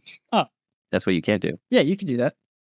By the end of the year, though, it's like, Yeah, I mean, isn't that like kind of what our tier list is? You know, like at the end of the year, we give one movie a Mediac medal. Like that's that's the best movie of the year. silly me. I'm already manifesting it. Oh, You've been on the channel for how long? We already did it once, bro. yeah, I do think that Chandler's only been here one time for it. Actually, no, you've definitely been here twice. It doesn't matter. Who I don't cares? know if the one year we did that. I think we just did like. I don't remember. I'm gonna be honest. It's been too much. No, we did it. We did that fruit tier. We did a fruit tier list. Oh, years yeah. ago. Yeah, you were here for that then, Chandler. For the movie one or the. Every year we do a movie one. We do a bunch of random ones, like we did the fruit, and then we did the Christmas movies, and then the very last one we do, the last tier list we do, is everything that we did that year. For the last year's movie tier list, but I don't remember the one before that. I'm certain we did one before that. Yeah. That's like the one tier list we always keep. It doesn't matter. Henry Cavill is working on a Warhammer 40K TV show. So this is different from the other thing he's working on with Warhammer 40K. So he is doing a live action thing. I can't remember if it's a TV show or a movie, but we're going to be getting that with him in it. But he's also producing an animated TV show that is animated by the same people who did the Secret Level episode, which that one was sick as hell. So yeah, I hope that's good. It probably will be because it's made by Henry Cavill and most of the same people who did that good thing that already exists. Damn, I really don't have that whole lot of news. I did screenshot this. I have two other things, but I think this is kind of important. So someone was like, this is one of the reasons why we need physical media. And it's him putting his fingers into the hole of Bloodborne, and it made it look like the character has a butt. Pretty good. Yeah. And I do agree that reason. What was that say? If there's any reason I could have been convinced, that was definitely it because it was the funniest one that probably could have happened. Yeah, I screenshotted it. That's how funny it was. I was like, this is the greatest defense of physical media I've ever seen in my entire life. It's so good. What are you doing? I wonder if I have any like that. Now, like, I kind of want to look through. Yeah, well, how many discs do we have where the person's just back facing us? What are you doing? There's backs facing us. Did she like just hop in there? She's been there this whole time. No, she just hopped in. She's been she's in evil mode right now. She is just eating me a little bit. I don't know, she's okay. Isn't Spider-Man now the highest grossing movie ever? Not ever, but it's on its track to being there. It almost made $2 billion in 2 weeks, which is crazy. That tier list is so cooked. Tier list? No, not tier list. The draft that we did. Oh yeah, Austin did Spider-Man? Yeah, he won without a doubt. It was like not even a competition anymore. But all right, next news. Jim Carrey is going to star in the live-action Jetsons movie for Warner Brothers. Do either of you guys even know what the Jetsons are? Probably Skylar, because you know what Scooby-Doo is. Yeah. Oh, you do, Chandler? Huh. Yeah, my mom would talk about that show. She loved the Jetsons. Okay. She always thought we were going to have flying cars by now. Because of that show? Enjoyed the Jetsons. Yeah. Yeah, Jetsons are sick. Yeah. Well, Carrey, though. I thought he was done. Well, yeah, he said that like 3 Sonic movies ago. Okay. Are we getting another Sonic movie? Yeah, they just finished filming it a couple months ago or something like that. I don't know. Awesome. Yeah, people always say like, "Oh, Jim Carrey said that one thing about he's not coming back unless a movie is dipped in gold or whatever." But like, he did 3 Sonic movies. I think it's just a matter of not the script not being dipped in gold, but him being dipped in gold. By that I mean he's getting a shit ton of money. Or he just really likes the Eggman. What about the Jetsons then? He is Eggman. Yeah, he's like, Well, yeah. from the Jetsons. Are you right? He's playing Eggman and the Jetsons. Yeah. I like it. We got a couple casts for X-Men. We talked about we talked about Emma Frost last week. So there was a rumor for Rogue. I didn't screenshot that one because I didn't think it was as credible as the next one I'm about to say, which is Kit Connor from the TV show Heartstopper, which is one of G's favorite TV shows. He is most likely cast as Cyclops, which is pretty neat. I don't have any other. Isn't he like 22 or something? Something like that. I like how all of them are young. Like, this is just smart for them to do it. It's like what they did with Tom Holland. Mm-hmm. I'm happy they're going this route. So yeah, that's really cool. And then Destin, the goat who made Spider-Man Brand New Day, and co-wrote Wonder Man and directed Wonder Man and directed and helped the choreography of Shang-Chi. They asked him about the cancellation of Wonder Man. And so here's the thing, okay? It's clobbering time. 1, sorry, I had to. And 2, I know everyone and their mom is like, oh, Disney's racist, and like you can see like both sides of it, but like I feel like it's kind of getting hard to deny it now with Blade and Wonder Man both being canceled for no reason, and then them fast tracking a Ghost Rider movie, you know? Because if they wanted to make Blade, they would have just made Blade. I feel personally. But did you not get Wonder Man, or is it like the sequel or something? Season 2 got canceled last week. Oh, season 2. Okay. Yeah, but this quote's in relation to that, and so this quote kind of made me be like, maybe Disney is racist. This is coming from not maybe. I'm sure that a lot of the higher ups definitely are very, very, very racist because they're old. But like, I meant like the overall decisions of the company making movies based on these characters. Because the only thing that was holding me back from that was like, I was like, Black Panther made like $1 billion, and they're making Black Panther 3. But they're probably doing that because it made $1 billion. Destin said, if it were up to me, we would be making that show. And I do believe, and I know that this is going to sound weird, if it was up to Kevin Feige, we would be making that show. So that's me being like, oh, Disney told him to not make that anymore. So that's pretty obvious. Because I personally, like, my theory was they want Destin making Spider-Man and Shang-Chi so he doesn't have time for a Wonder Man anymore. So that's what I thought was going on. But if Destin himself is like, no, I would have made it, then that's a thing, you know? And he said Kevin Feige, like the decision-making guy, wanted to make the show.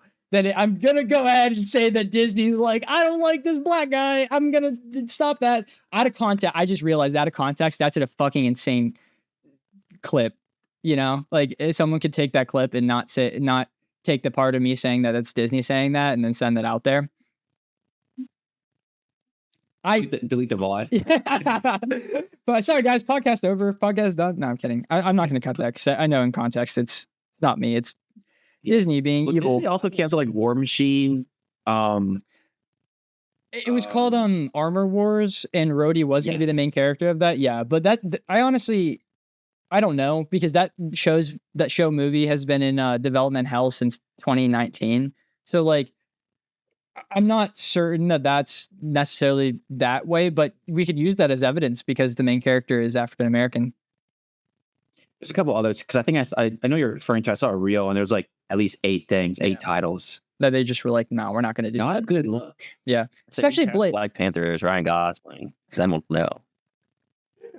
I did see a thing that they were this had to have been a joke, but there's like multiple versions of Ghost Rider, 2 of them white and one of them is a Hispanic kid, and like I saw somewhere it might have been like a joke leak, but they were like Ryan Gosling is going to be playing the Hispanic version of Ghost Rider. It's just like why? That's really funny. Yeah, that'd be. It's you guys seen the picture of him in the Black Panther suit, right? It was like they stole this generational casting. It's so funny. Yeah, that shit is hilarious. Okay, that's all my movie news. If we want to hop into what we're watching. I thought I had something, but I don't think I do. Chandler. Yes, Guy. What have you been watching? When's the last time we talked about this? Like 3 weeks ago. 3 weeks. I feel like I haven't been around for a lot of the Spider-Man films, though. That's true. You haven't been here. I feel like I have a month's worth of stuff to talk about. I'll be quick. I rewatched Cyberpunk. I don't know if I told you I finished all of like AOT. Rewatching JJK with the first season so far, the first 2 movies, and I'm done. Right, the Shibuya arc where like Gojo's definitely been sealed. Spoilers, sorry. If you don't know that by now, it's your fault. I know people who don't, though. I'm pretty sure, which is crazy. So I'm definitely there. Right Jackson now. does not like JJK. He says it's bad. That's also, I think, just wrong. The only argument I can understand is that it's all fight and no like plot. Okay. Like, even then, That's just wrong. You actually are fucking stupid if you believe that. I'm gonna be honest, because like the plot is there. You're just not understanding it. I mean, I won't lie. It's very confusing. They're very confusing with how they explain stuff. But it's whatever. I guess someone did say that they just don't like how much fighting it there is. But like, I watched every Oh no, my juice is. I mean, my juice is still too steaky. guys. No. I was trying to say my steak is too juicy, but I said my juice is too steaky. I think it's my Jujutsu Kaisen. Oh no, my jujutsu is too Kaizen. Do y'all remember that whole scene in the Chainsaw Man movie? Did not watch it. Didn't watch it. You haven't seen the movie. So it's a little questionable because I think the characters are low-key underage, but Chandler, I know this. there's a really nice song in like the music in the background is like beautiful. So I bought this and I'm gonna learn how to play it because it's just that gas. And yeah, so I just got that the other day. So I'm like just starting. I used to play piano when I was like an infant, dude, like when I was really young. And we used to have a piano that would like have a scroll. Like it would play its own music. You just like open these doors where you would like rest your note sheets, attach a scroll, and it would have like notches in the parchment paper. So as it unwinded the scroll, it would detect where it's missing parchment paper, and it would play that note. And you could see the piano playing itself. Oh yeah. Whatever song it was the dopest thing I've ever seen in my life. And my family and I got rid of it. We got rid of it. Like, what the hell? That thing probably cost tens of thousands of dollars, like, and it's just gone. You didn't sell it? 10 years though. You didn't sell We it? just gave it away. We got it for free, I think, so we just gave it away. Oh. It was over a decade ago. You know, we got it for free, so we'll give it away for free, I suppose. Yeah. Does that work the same as the one in regular show? I don't know what you're talking about. So the very first one, they get that, and they go a bunch of baby ducks, send them to the moon, and then they send a ton of shit to the moon with that keyboard. Oh, well, it was a very old style. There was nothing electronic about it. Yeah, That's what you mean. I was confused because Chandler was talking about like an actual piano, and I was like, I'm pretty sure there's no episodes of regular show with a real piano. I was very confused. I understood after you said the moon bit, and I put it together, but I was very confused at first. I was like, is this a Lost Tapes kind of thing? Yeah, sorry, guy. No, but other than that, played some Spider-Man, played some zombies with Mike the other day. Damn. We played World War II, and we were playing that one map where you have to like survive 10 rounds. It's hard, bro. Like the one where you go from map to map. The tortured path. Yeah, That stuff is hard. I don't like that. I like they'll fight. Like, did you ever make it to the final one, or did you ever just solely We're play? still stuck in the first map, bro. Like we'll get to like around the farthest we got was like wave 8. But Yeah. like, those missions that they have you do, It's stupid. just we don't know how to get pack a punch. So Yeah. they like increase in like health and damage, like difficulty incredibly fast. And our regular guns just don't do jack. So Yeah. we think we have to get lucky with the rounds and like the missions. No, there's like a specific, like, I don't know if you remember, but I was like watching a stupid video to try and like min-max everything we were doing whenever we were doing that. Cause there's like a specific thing you have to do. It's kind of dumb, I think. I like those. So there's 3 of those maps, and I like them individually because you could play them all by themselves, like normal survival maps. I think they're pretty cool, except for that first one. I don't like that first one, but the boat one and the ritual one are really cool, I think. I played the ritual one a lot. But you can't like just pick and choose, right? Yeah, you can. Oh, so we were stuck on we kept playing on. Well, the, yeah, you windmill. went into the tortured path, like if you click on the tortured path, it'll play you through like that mode. But then there's specific individual names for all 3 of the maps. I don't remember. It's like the final one's called like Altar of Blood, and then another one is called like USS something because you're on a boat. I don't remember the name of the windmill one, but you can play like normal zombies on all 3 of those maps, but you can't move between the different maps if you do normal zombies. Well, maybe next time. But so yeah, it's a little bit of that. I feel like I've been doing some other, I feel like it's been so long, like I don't even know what to say. Oh, I watched the Avatar movie. That was gas. That's pretty okay. Animation was peak. Animation was really well done. Dude, I hated how it just turned into season 2 of Korra at the end of the movie. I've never seen Korra. Oh, well, I hated how it just turned into big evil soul guy versus big blue soul guy. And that was the end of the movie. I feel like it ended abruptly. Like they were fighting, and like the dude was beating the crap out of Aang, and then all of a sudden Aang just got the staff. Yeah, and then also in the middle of the big spoilers, in the middle of the movie, he like fucking dogged on all of them very easily, and then he like fights Aang. Aang doesn't get a power buff, but then like Aang's like kicking his ass for some reason. Yeah. And then Taga needs a power buff, and then Aang is able to outfight the power buff Taga after getting he got killed by Taga while Taga was like weaker, and then he's like, oh no, I'm able to. He shot those crazy. It is cool, but like it also wasn't used again. And like my thought was, if he can one shot all of them like this, why doesn't he just keep doing that? Yeah. And I really just the final fight is so bad, I think. And I was waiting for, because they all fought him individually. That's why they lost. Apparently in the original draft, they released a storyboard for the middle of the movie where the entirety of Team Avatar minus Aang fought against Taga and lost. And it was like the coolest shit I've ever seen, but they cut it from the movie for some reason.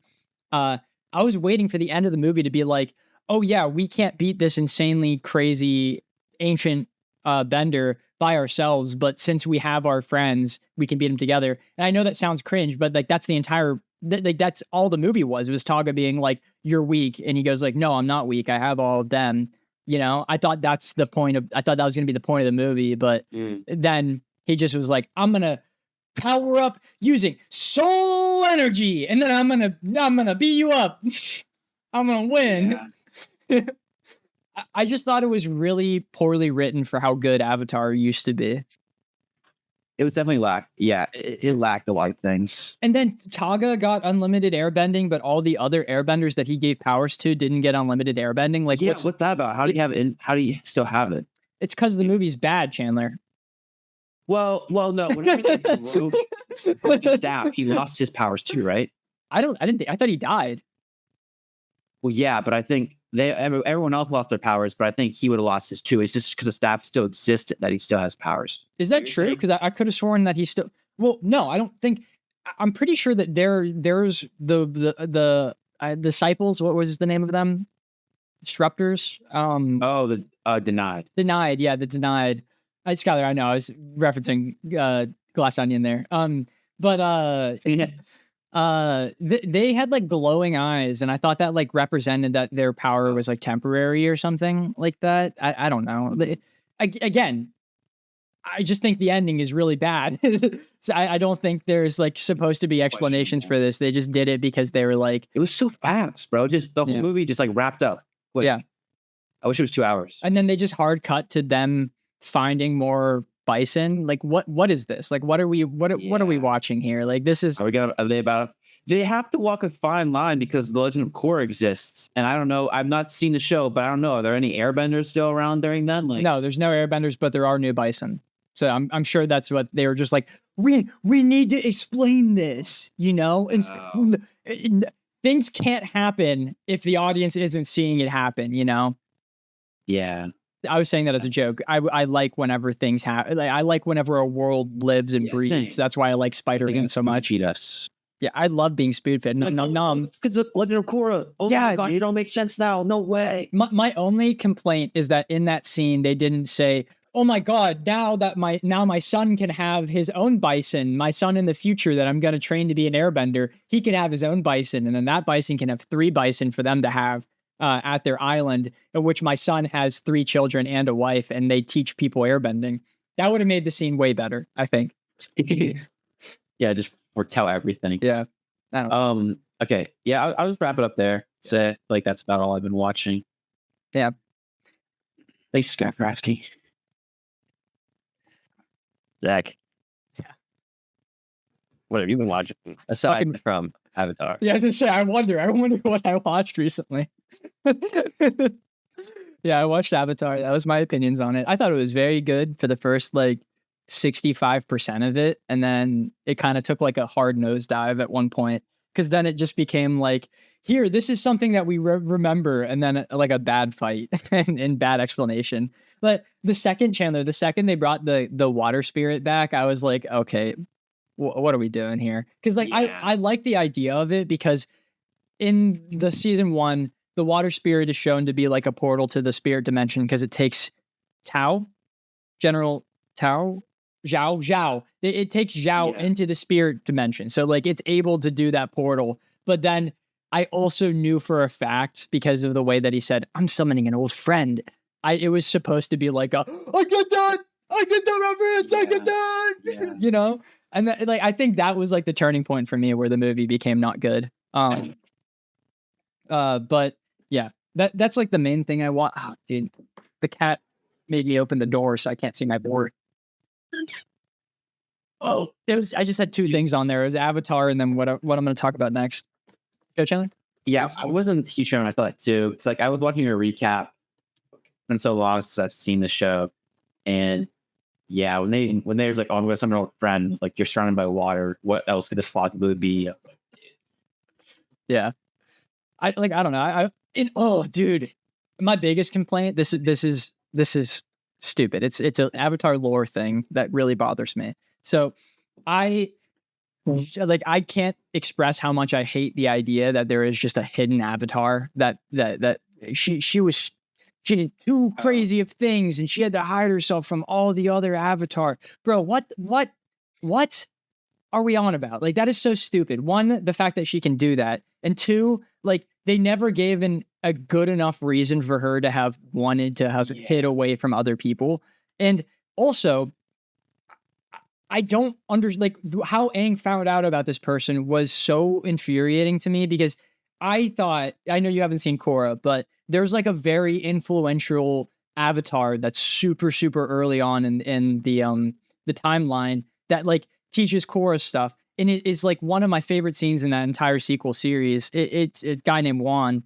And I thought whenever he was like, I have to go back, like far back. So someone that's always watched all of this, I was like, oh, dude, he's going back to Juan. Like, that's such an awesome connection. Because like Juan is such a fucking sick ass character in this series. It makes complete and total sense that he would know about this hidden Avatar. And then no, it was just a reference to an actor that's popular right now.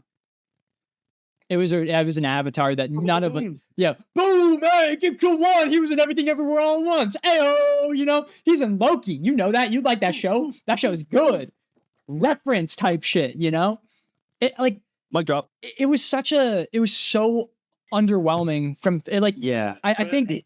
Go ahead, yeah. the voice actor though, from Everything Everywhere All at Once, dude. The cast, you don't like that? I genuinely could not have given a shit, because it was so unnecessary to the rest of the movie, because it was just some random fucking Avatar. We never saw him ever. Like, we have he said, I have to go back to find someone that's knowledgeable, who knows about this shit. And then we just find some guy we've never. Like inherently knowledgeable. I have glasses. I'm a fucking idiot. Me too. You're not an idiot. You're really I'm smart. trying to make us feel smart. No, I get what you mean. Yeah, like I don't know, but that bothered me a lot. That almost took me out of the movie. Then Baller though. I hated the cast. I thought the only one that sounded like Dave Bautista, bro. Okay, Dave Bautista was good, but I'm talking about like the recasts of all the characters. The only good Mark Grayson. Okay, 2 things. He had 3 lines throughout the entire movie, so like you could barely tell it was Mark. And also, I think his was the most unnecessary recast throughout all of them, because he was already an adult at the end of Avatar. So like, it's not like we need to adultify his voice, you know? It could just be the same Zuko. Yeah. I think everyone else makes sense that their voices change a little bit. Sokka's new voice actor, amazing, because he just sounds like a slightly deeper Sokka. It was great. I thought he was the only Yeah. one that actually did a good job. End of statement. I was surprised that Aang wasn't as quirky or like Yeah, childish. You know, he's an adult. I feel like that's all he was. Like, yeah. He was in his letter to Zuko. You know, like he had a funny letter to Zuko at the beginning of the movie, and then he stopped being all charming. yeah, that's right. I forgot about that. Maybe this movie's not good. It looks good though. It does. It visually looks amazing. Yeah. I've been listening to a lot of scary stories on the internet. Well, they're scary stories. There's a podcast by Wendigoon and Meat Canyon called Creepcast where they just read people's stories. Like there's different threads that you can go to on the internet that have like writing projects from people who want to become writers. They're like, okay, well, I'm gonna just write a spooky story related to these characters or something like that, see if it picks up. And their whole podcast is about like finding those, reading them, either complaining about them and saying how they would make them better, or talking about how cool they were. And one of them was so fucking good. Like I was listening to it and there was like a bit that like the twist happened and it was so good I had to sit down and think about it. I was like, holy shit. That was insane. So much so that I'm taking a break between Aragon books. Like I have 50 pages left in the current one I'm on. And I purchased this guy's book because I was like, I need to read more of this guy's writing because it really is that good. The story that I read on the internet, listened to on the internet that impressed me was called The Man in My Basement Moves One Step Closer Every Week. And I honestly thought it was going to be kind of ass because I don't like the title of that. Like, I think that kind of sounds stupid, but it is like way different than what you think it is. Like there's a point in the book, in the story, where you forget the title of it because it stops being relevant for like 100. They're not like chapters, they're like sections of the page because it's not like a book. He wrote it on Reddit or something. But like when he brings it back, it's okay. The story starts with him walking up to his new house, and there's a list of rules taped to the door of things that he can do. And one of them's like, the object appears as different things to everyone. Don't like be scared of it, because if you get scared of it, then it'll stick around more. Pretend like it's not there and it'll go away. And obviously the main character goes down in the basement. He sees the coat rack that he didn't put there in the corner of his room in the basement. And he like snaps it over his knee and he's like, this is stupid, I don't want it, and throws it away. That's an overreaction. The ghost now is like, okay, I could fuck with this guy a little bit here. So then it keeps moving and stuff like that. And he's like, oh, this is crazy. I don't like this. I'm scared of it. And he meets with the guy who wrote the notes on his door. I'm sorry for rambling. There's a point to it because I want to get to the point where I thought the twist was really good. He meets with the guy who wrote the rules on his door, and he tells him that his dad lived in that house before him. And that like his dad figured out those rules and told his son about it. His son didn't believe it, but whenever his dad like stopped, his dad died, is how he described it. He wrote all the rules down and put it on the house so that the next time that someone moves into there, they can like figure it out and not die. And then his dad walked into the diner where they were talking, and I was like, interesting, that's pretty cool. And his dad like tried talking to this kid, and the kid wasn't listening to him and just ignored him. And the dad was like, well, I'm always around in case you need to talk. And he leaves. And the main character looks up at him and he goes, what the fuck are you talking about? Like, your dad's right there. And he goes, that's not my dad. Don't talk to him. So then the story keeps going. Like, it honestly kind of skips over a little bit. And he ends up talking to the dad and having a conversation with him because he doesn't really believe the ghost. He doesn't really believe the ghost because it's just like a fucking coat rack. He honestly thinks someone broke into his house, taped the coat rack back together, put it back in his basement. And he doesn't believe that he shouldn't talk to the dad because he wants to get more information about what's going on. And they talk for like a couple days. He keeps going back over there to it. And then at one point he comes home and he's just living his normal life. And throughout the chapter, it keeps saying coat rack. And I'm like, oh, that's supposed to be representation of him thinking about what's going on in his basement. And then at the end of it, oh, I forgot to say, he tells this is very important. I can't believe I forgot to say this. I did all this rambling and I ruined the ending of it. What the fuck, Zach? While he's talking to the dad, he's telling the dad everything that's going on and how weird certain aspects of it are.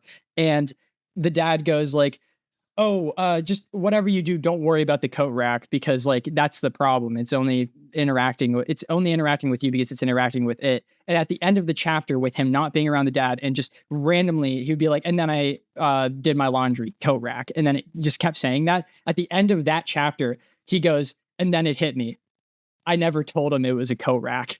And then one of the rules at the beginning of the book was that it appears as different things to different people. And I was like, this is so good. This is fucking amazing. It's crazy. And then the rest of the story is him decide, like, it's a psychological thing about whether or not the dad is lying or the kid is lying to him and what the fuck is going on in it. And at some point, he accidentally kills someone and goes to a psychiatric ward, and that's where the majority of the story takes place until almost the very end, when he gets out of the psychiatric ward, because the dad like visited him every day and helped him convince the psychiatric ward that he actually wasn't insane, until he gets home and he sleeps in his bed and he opens his eyes and the coat rack's in the middle of his fucking room. And I was like, oh my God, this is the best story I've ever read in my life.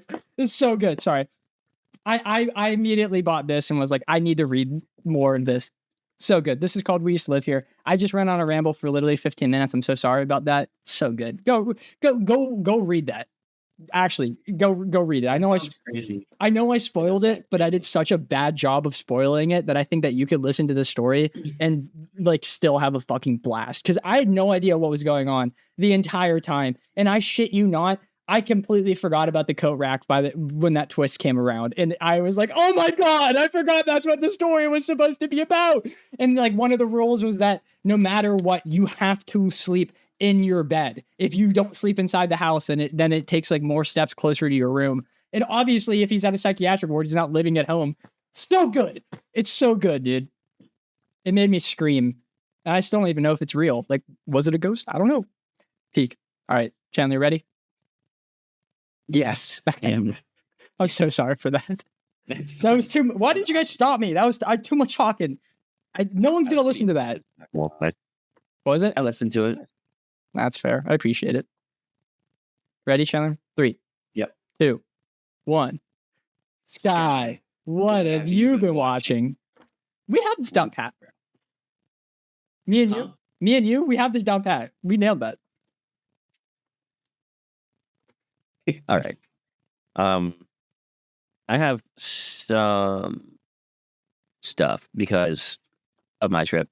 So, I was able to watch a large portion of Scooby-Doo Mystery Incorporated. Lily joined like halfway through season 2, so she's a lot behind. And there's a lot of lore in Mystery Incorporated. It's like the one that actually has like lore and side plots and things that actually carry over.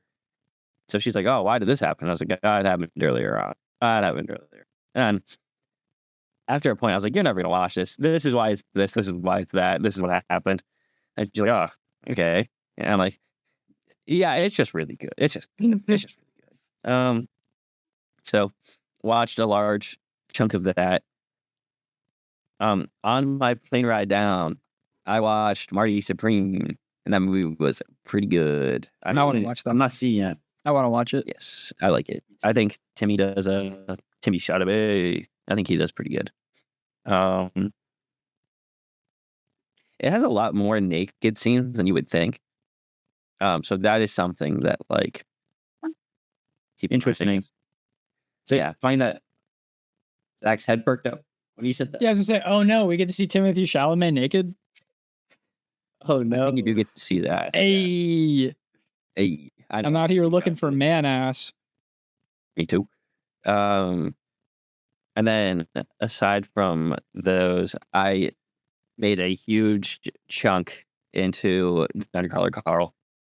I think I like over the trip I read close to 200 pages. So I got like, I went from like 1/3 done, well, like 1/4 done to like 2/3 of the book done. So like over half of it was read on the trip. I would read it like on the beach. It was awesome. It's so good. Like, I thought it was really good at the beginning portions, but now that they got down further. I'm gonna try to not spoil. Now that they got like further along, it's getting really crazy, and the like equipment they're getting and the drops that they're getting are like nuts, and they're pretty good. I forgot to say the author's name, so I'm just going to do this real quick. Not to interrupt you, Sky. Well, that's why I did it silently. But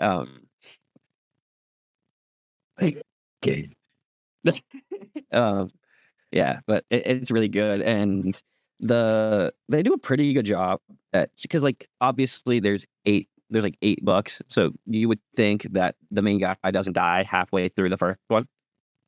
But they do a really good job at making you think like, oh, you never know, you know. And they have some pretty creative ways to like, because I think Austin said this, but it's very like Dungeon Dragons type. So they fight like a lot of bosses, obviously, and there's like pretty creative ways that they do.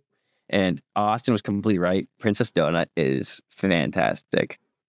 The goat, I would probably just straight up say.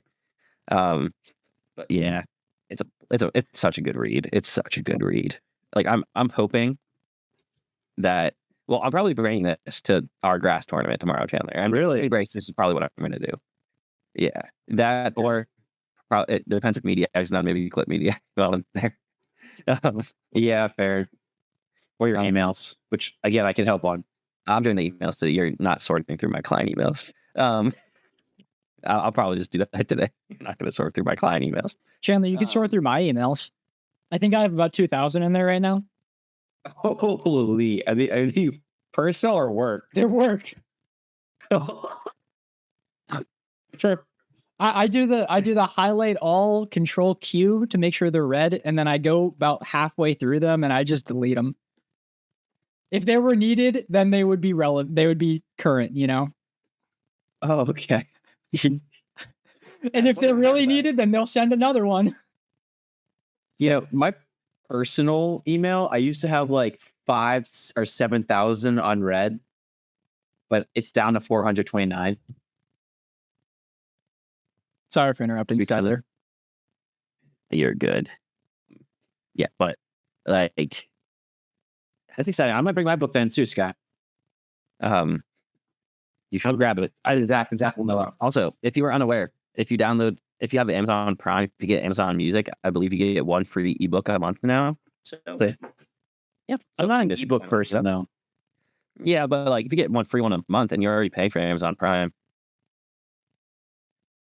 Yeah, there's something you can get. ebook like you can just read on your phone. It's not like an audiobook. I don't know. I didn't do it yet. Zach, see this book. That was mainly news for Austin, but You almost done with that shit? There's the author right there. I think. I'm not sure. I don't think that's the author. Oh, fish that loves diving. it looks like you like. It's like interesting, but You look so far I haven't. Yeah, I don't got that much left. Let's go, bro. I have. ages left. Wait, He's told us to wait. I have the second one. and the Wow. third one. Whoa. Dracula. That one's a good one. It's a good I know. I took your recommendation left in that. Gonna be so honest. I tried to pick one that would look really good on my shelf too. That one does look pretty sick. That one looks pretty sick. It's hardback too. Got it on Prime Day for like half off, so it was like as cheap as the like regular, not the hardcover. So I'm pretty excited. And That then is peak. after this, I'm trying to find number 2, and it's I think Austin's an 8. Yeah, I'm stoked. What else, dog? No, just that, and I went on my vacation. It wasn't all inclusive, but my credit card made it all inclusive, so like it was. Eh. It is what it is. Yeah. I do get what you mean. Yeah, I totally get what you mean. I was gonna say some shit. I can't remember what it was though. Oh, on the way down, me and Lily somehow managed to sit between like 5 family vacations. So it was like behind us was 2 kids and a mom. And like next to me was one of the dads. In front of us was like a kid and their parents. And then the top right, kid and parents, 2 kids and a mom. Back was 2 kids and a mom. The beginning of the plane ride was hell, as you could imagine. They were Children. all, pretty young children at the beginning. Brutal. Painful. Yeah, but they weren't like that the entire time, thankfully. So, yes. I have one more thing I forgot to say I watched. What? I watched the primetime trailer like 70,000 times. It looked I watched it a so couple times, so I'm sorry. fucking good, dude. Oh my God. It looks Oh. so good. I love Chris Hansen TCAP thing? and I love the story behind TCAP. I think that this movie is going to do a great job of accurately portraying the behind the scenes of that show while also accurately portraying the show itself. And that makes me so happy. It looks so fucking good. It looks so good. It looks so good. It's probably my most I keep- anticipated movie of the year. I keep seeing people say that based on that trailer, Robert Pattinson's going for an Oscar with this one. Yeah, I could totally understand It that. sounds good or looks good. Yeah. I'm very excited for that. Do we You see have how that this on our looks, list? right? It's so good. We can add it to the list. It's probably not, but we definitely can. It, I dude, would like to put that one on the list because I'm going to watch it either way. yeah, That one, Coyote and Acme, I'm watching regardless. yeah. Well, Coyote vs. Acme is I think we're getting that 2 weeks from now, whenever we're going to be reviewing. Yeah, it's that. 9 days. It's like 28th. Yeah. Comes out. Yeah, exciting. Very, very exciting movies coming out. But like, oh my God, dude. Because Chris Hansen loved to say that. And you could see that on Robert Pattinson's face that he just has so much joy to say those words. You know how this looks, right? It's so good. Oh, dude, it's so good. It's going to be so fucking sick. I can't wait. It's going to be so good, dude. I actually can't wait. I showed Lily it too. And I Yeah. kind of explained the thing. And she was like, what is this from? And I was like, this was Zach's like, shit. She doesn't know what Like- To Catch a Predator is? She doesn't even know what it is? I don't think so. That's look. I did say it was from To Catch a Predator and that you were in love with it. So That's so Um, crazy. I did that and showed her the trailer. She might have like knew the name, but like, not, Right. like much more. It's so good, dude. Do you know what the movie is going to be about? Like, I didn't know the movie was going to touch the thing that I'm thinking of until the line of the trailer where he was like, I'm done with these bottom feeders. I need a whale. Chandler, do you guys want to know? Do you want me to spoil possibly like a very big thing that happens in the movie? Well, is it going to be about the politician? Yeah, that's what I was going to say. That's his whale. You said. Yeah, that's what I was assuming it meant because you said that's how it kind of went under. Yeah, that's how the show got canceled, was because they essentially killed a politician. It's crazy. They killed him, or they just like ruined his reputation. So they He killed himself. yeah, they caught him and he was refused. So usually it's like they get a house and they have the predator come to the house. But with him, he was refusing to come to the house. So they went to his and they realized that it was the To Catch Predator crew. And he got so nervous that his life was ruined that he killed himself before they walked into the door. And that ruined the show. Great. Yeah. Yeah. Politician, bro. Yeah. It's fucking insane, dude. It's insane. I'm very excited for the movie. I hope they cover it in a very tasteful way. Skylar, take us I home. want a whale. That's great. That's one of my say. I know, because he was technically doing good, but a lot of those people weren't really arrested for a long period of time. And it was kind of just like him stroking his ego for the most part, because he just was going in there and not ruining these people's lives because they were about to ruin people's lives. But like he just got enjoyment out of seeing them upset more than them actually going to jail. Because I think the longest jail sentence for them was like 6 years, was like the longest one they ever got out of someone. And the majority of them just ended up going home. It's crazy. Really? Yeah. Wow. Well, if stuck around this long, you got to hear a lot about Avatar Prime Time and a couple things in between. So let us know what you thought about Cloudy with a Chance of Meatballs, either the book or the movie. Yeah. But we're trying to hit 1,000 subs by the end of the year, so anything you do, like, comment, subscribe, share, even just watching the video the whole way to the end, is greatly appreciated. And next week will be Cloudy with a Chance of Meatballs 2, unless it is to be changed. No, It's not going to change. It's going to be cloudy too. Shit's gonna be so ass. Can't wait. Yeah, it's going to be rough, but apparently, as I told everybody, we need a couple stinkers, so I'm hoping this counts towards it. I do think this is probably gonna be the worst movie we watched this year. Great. Yay. Great. Get it over with. Let us know what you thought down below, and we'll see you next week.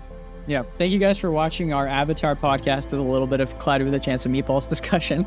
I appreciate it. But, mainly just rambling for the most part from my side of things. But yeah, we'll see you guys next week. Bye. Have a great time.